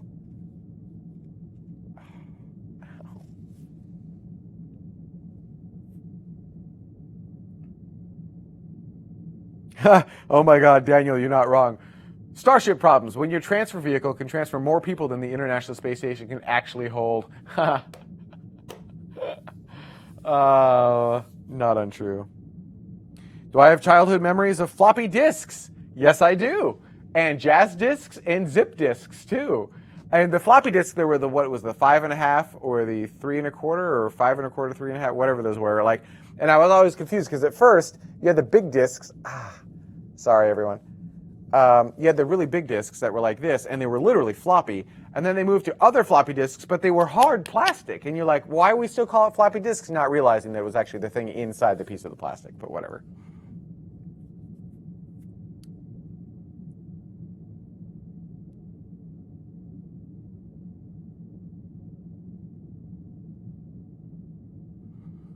Have you or could you bring Anatoly Zach on to talk about Russian space? I don't know who that is. I feel like I should, but I don't. And yeah, why not? If someone has contact information, just shoot it over to Jami@tmro.tv. I'll reach out. We'll make stuff go. Absolutely.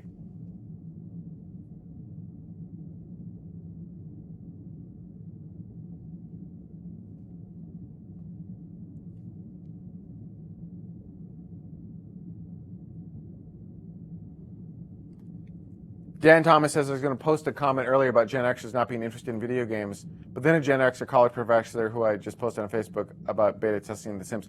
So again, but if you were to use broad strokes, I feel like that is a true statement. I feel like my generation, like Gen Xers, especially kind of in my general area, just not that interested in video games. It's not our shtick.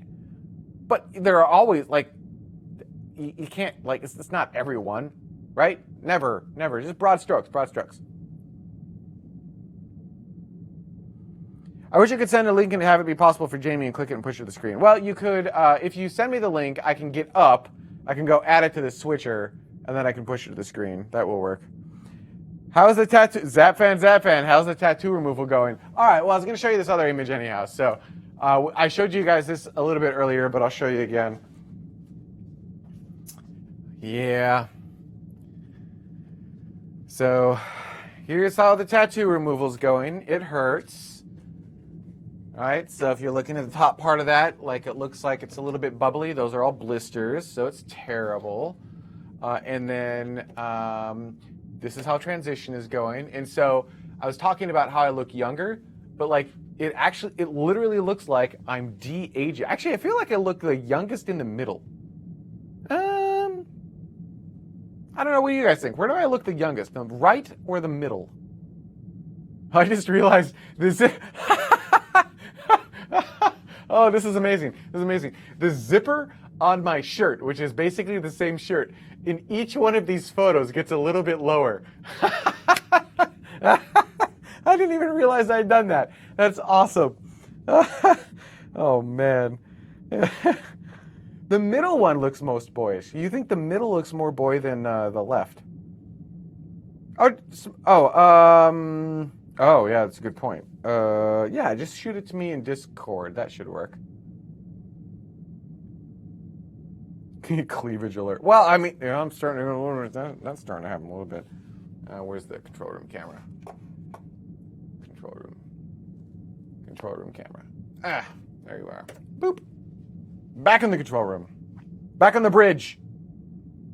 Speaking of being back on the bridge, is anyone watching Avenue 5 on HBO? That's a fun series. I'm enjoying that quite a bit.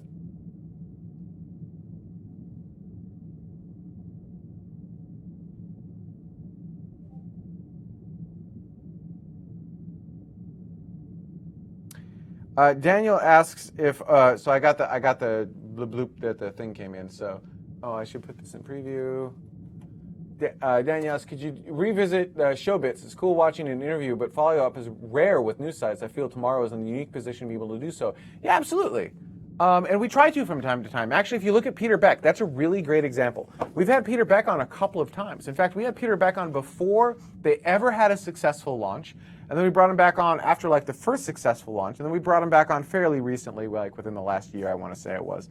And so like you got this really cool different perspective of like what they're trying to do. Oh, we've done it. Here's where we're going. And then like, here's how we get there. It's just, I think it's pretty cool. When possible, we do that. Again, we're kind of changing formats a little bit with regards to the live show, but that doesn't mean that interviews are dead forever. It just means that we got to figure out how to do them better. I think that's fair. I think it's fair. Maybe I've lost more weight since then, is what Zapfan says. Not a lot. I have lost more weight, but it's only like 5-10 pounds.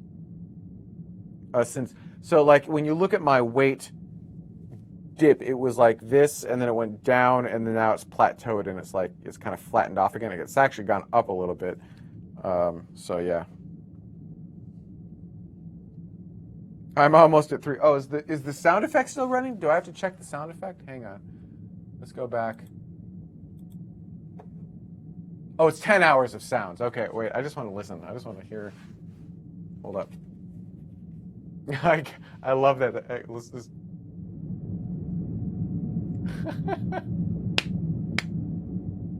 I love that so much.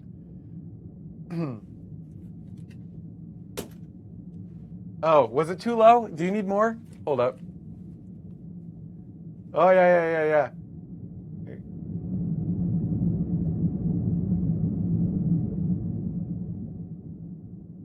I'll leave that right there. I'll leave it right there. There you go. Starship noises. Okay, I got the image, so now I got to go to the other... do I need to go to the other room? Yeah, I do. Need to go to the other room.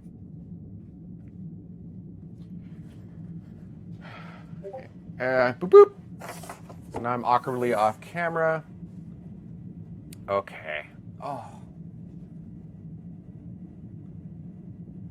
Okay, this is the requested URL not found. Let's try again. No, it just says not found. Let's try.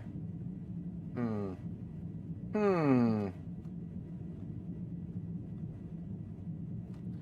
right, let's see if there's anything weird in the URL. Nope.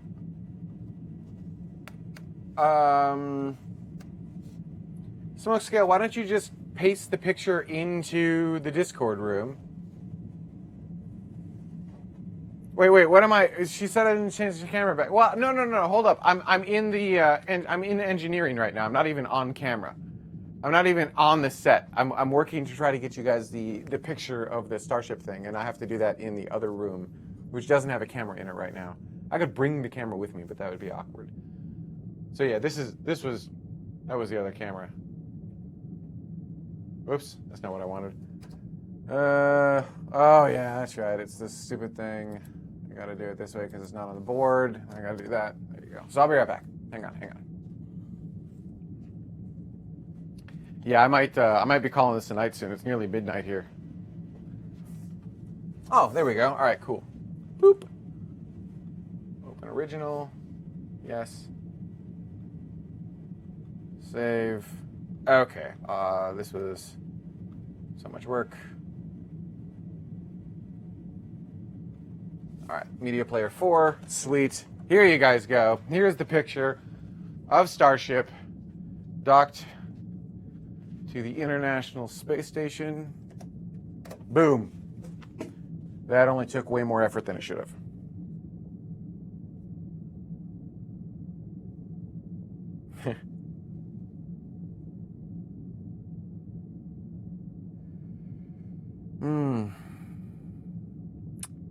Lisa wants to know how the fish are. They're somehow still alive. I have no idea why or how. Like, that's weird. They should be dead, but they're not. These are super fish.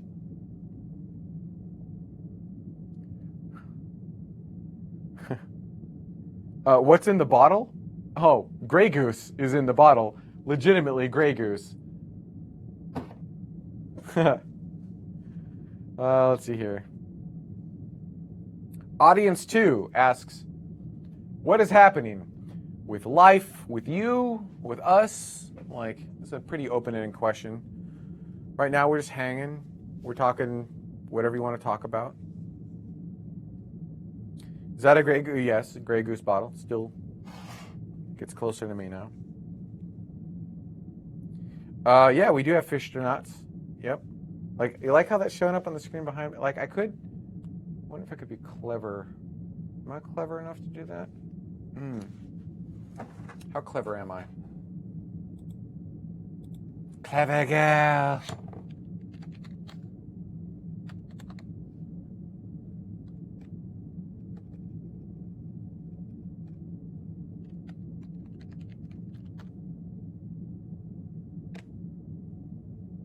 Boop. Wait, now I have to Ooh. We're showing too much of the Matrix there. All right, there you go. Now we've got all of the things.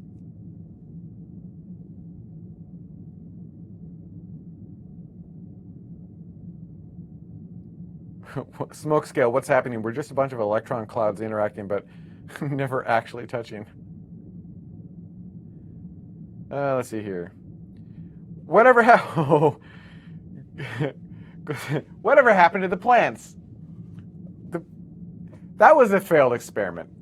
The plants were a failed experiment. We're not going to do plants anymore. What? What? No Tito's? Well, I can hit the buttons. No Tito's vodka? No, but I want to get some aviation gin. All American, sold by a Canadian.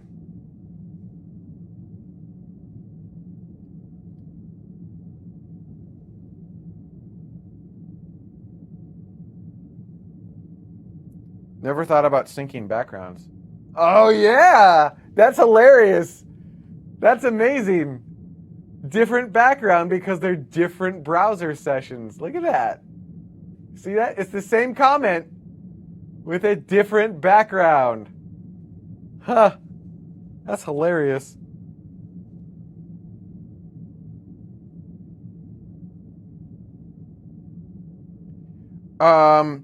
You missed my previous comment, but I really want to know. The previous Ask Me Almost Anything background link, I found so many versions, especially like that one.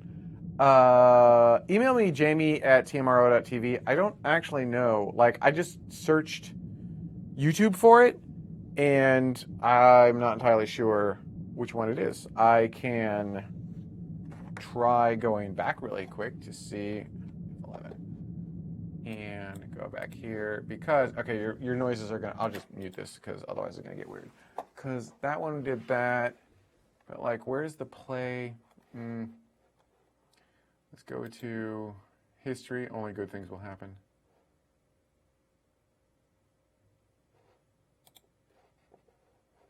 Okay, that was today. When was the other one? Anyone remember?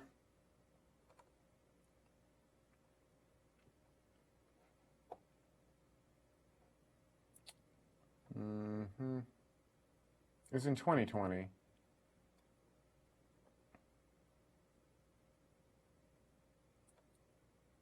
Here we go. I think it might have been this one.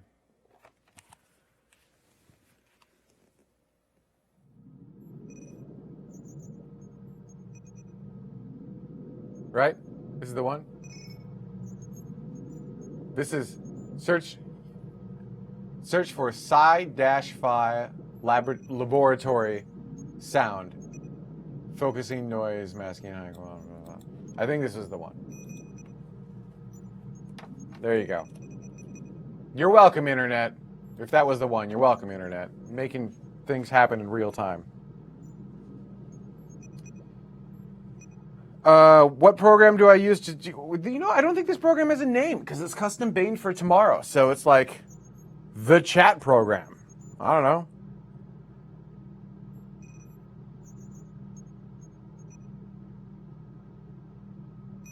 Oh, there you go. Space IL got $1 million grant for Bear Sheet 2. That's sweet. That's perfect. Yeah. So yes. So moving forward with that. Great. Now Jamie's killed the engines entirely. It's what I do. Oh, this is I need dark mode. Yeah.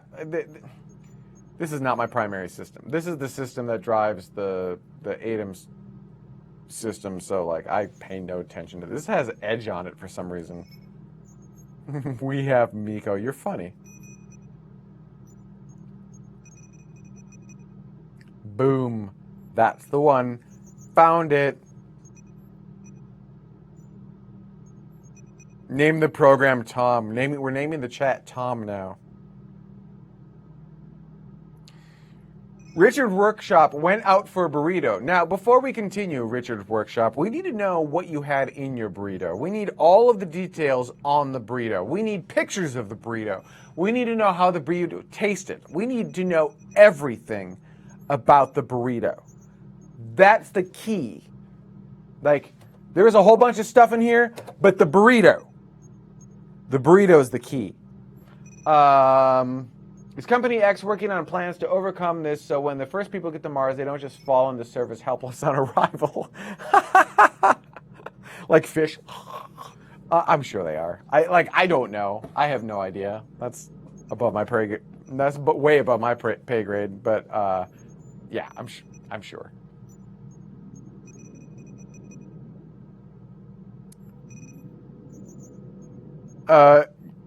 Go Sinks. Which character on Avenue 5 do I most identify with? Judd? Do I most identify with Judd?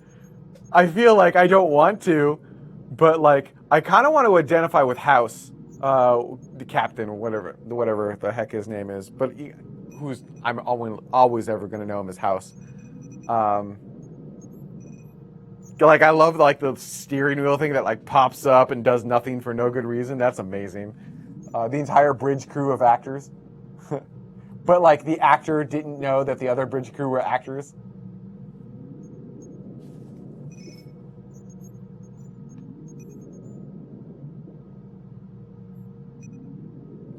Oh, you were playing my other AMA because this sound helped you. See, I shouldn't have told you, and then you would have to just play all of my AMAs in order to get the sound file.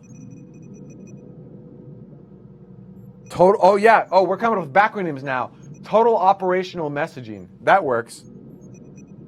Station 204 needs dark mode. This is great. The first footprints on Mars came after the first face prints on Mars. They face plant first. Except there won't be a face. It'll be like an oval, right, from the helmet. So there'll just be this circle in the ground. What's Avenue 5 about? Oh, man, I'm not entirely sure how to describe it. It's like if you had a luxury cruise ship, but in space, with a crazy owner who doesn't understand basic orbital mechanics but thinks he's brilliant, get knocked off course so that now, instead of your like 8-week cruise, it's a 3.5 year cruise. Yeah. Yeah, basically that.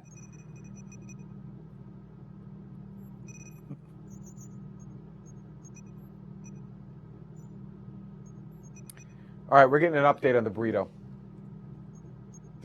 I do love that it goes to a different background. It was a super steak burrito. It had steak, lettuce, tomato, some cheese, and sour cream. No picture. I don't feel like that's acceptable.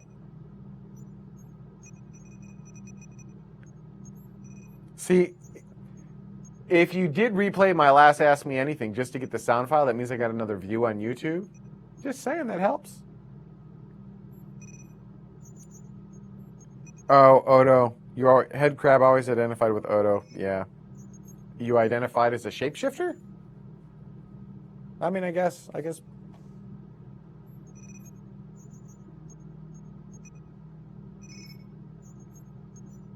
Lisa says go to bed, Jamie. Maybe soon. Sam, hello.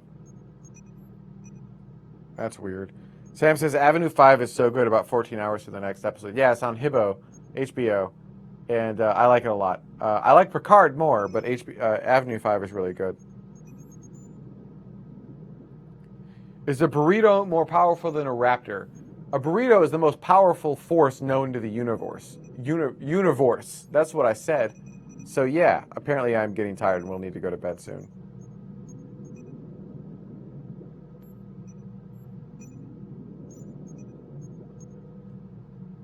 Avenue 5 is a future Gilligan's Island. Yeah. But like with 500 people instead of like 7 or whatever it was.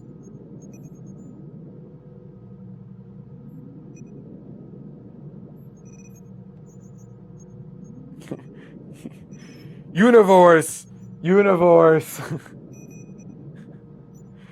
Normal universe. Thanks, guys. I appreciate it. It's nearly midnight here. I've been up for a long time. I did get my paperwork sent in for the legal name change, so yay. And yeah, that's about it. That's the main reason I was here, and to talk to you, of course.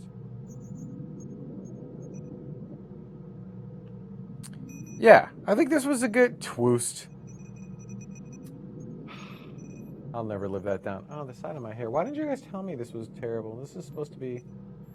Like, my hair is getting so long. It's incredible. But I can't pull it back because I still have a male hairline. So it has to move forward first. So, like, I have to actually grow it extra super long for now until I'm able to do... Part of the facial feminization surgeries, they're going to pull the hairline forward. But until I have that done, like, I have to do this big, huge swoop. So it's like...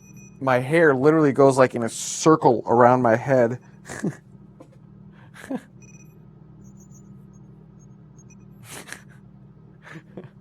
I'm clearly tired.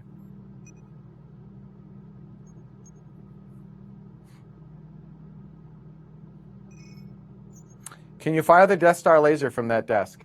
Actually, fun fact, the thing that fired the Death Star laser was in fact a video switcher.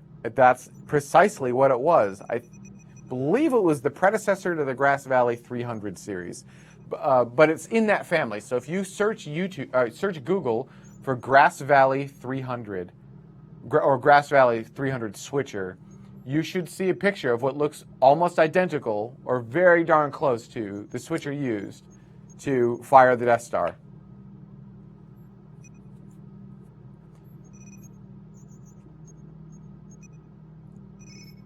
Anyhow,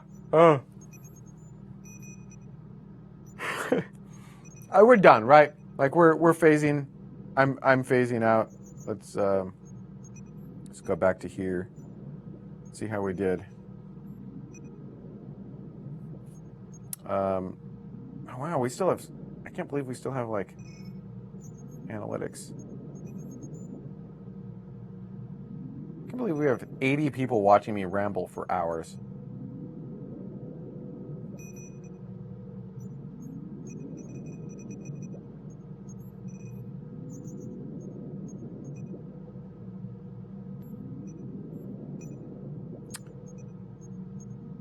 I'm just going to leave that on screen for a hot minute.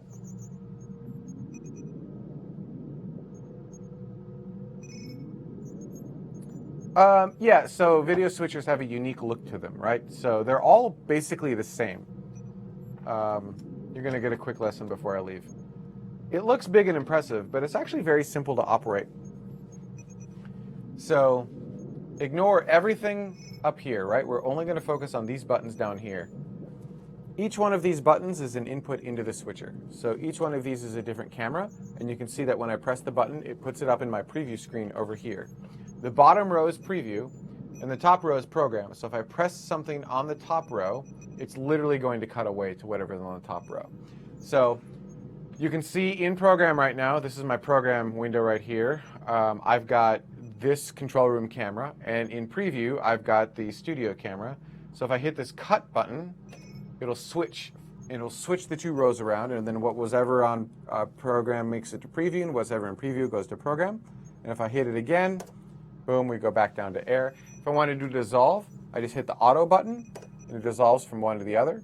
Hit it again, it goes back. Or if I want to use this T-bar, I can actually just very slowly, you can see, move back and forth and perform the transition by hand, which is actually more common, so people will actually just kind of push it pretty quickly to create kind of a cut dissolve kind of effect.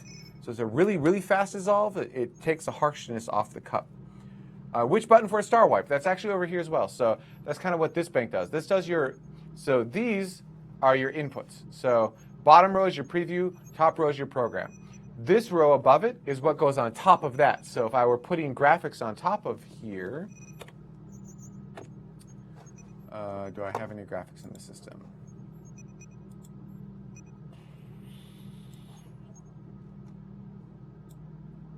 Cool. Neat. Nope. Okay, that's going to take too long to program. But if I had like a lower graphic, what that would be actually punched up here. So what's defining that graphic that goes on top of what's on program. So that's basically all of these buttons right here. This bank of buttons up here is a replication of these down here. It's like a second switcher inside of my main switcher. But what you can do is you can set up your effects in advance, and then you can go from the bottom part of the board to the top part of the board. Or the way we use it is if I cut to camera 2, well, I'm not, you're gonna have to pay attention to camera 2. Just pay attention to camera 2 right here. See the screen back there? If I go up to Mix Effects 2 and this makes it difficult. I'm making things worse.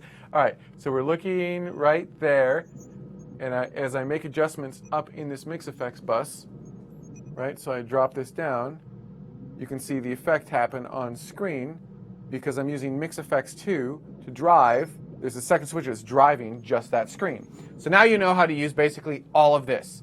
So this is just my effects. So if I want to dissolve, I have this button. If I want to do a star wipe, I press this button, and my little bank of things over here changes. I don't know that I actually have star wipe. I have a circle wipe. Lame. Well, I can do a circle wipe.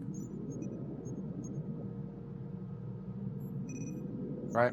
There you go. Now you know how to run a switcher. Good night, Jared. It was good to see you.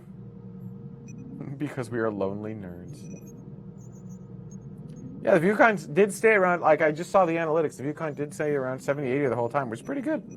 Good night, Lisa. I am heading out.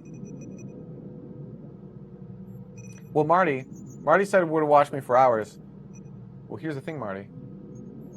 Marty, you can go back and you can replay. I think actually oh no, I didn't. You can go back and you can replay the whole thing.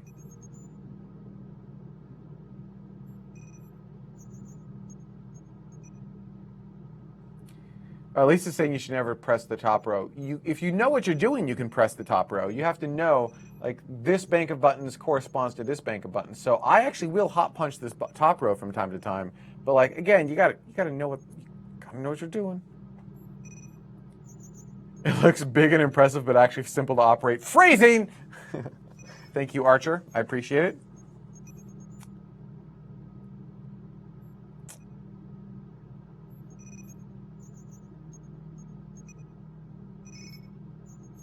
Daniel says, thank you for the live stream. As someone who's watched since 2012. Wow. Thank you, Daniel. That's amazing. But almost never gets to watch live due to be so busy. I watch video on demand. It's been a pleasure to participate live. Yeah, it's been great to have you again. Like, and thank you for being around for so long. Seriously. And now everyone watching can do my job. No, as you learned, it's simple, but it takes a lot of brain power to, like, keep up. Like, yo, dog, I hurt you like swishers.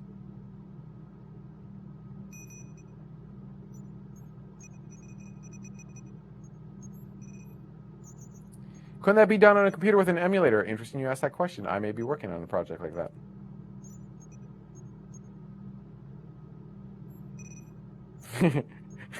Now you know how to operate it. Well, actually, if you sat down in front of this, and you're gonna forget all of that, but like if you sat down in front of this board, and I mentioned it to you again, you'd be able to get 80% of this console in 5 minutes. The other 20% will take you much longer, much longer. But like 80% of this board is super simple to do. The hard part is just keeping up with the show. It's not the technology. It's like the actual like making sure to stay with the show and punching correctly.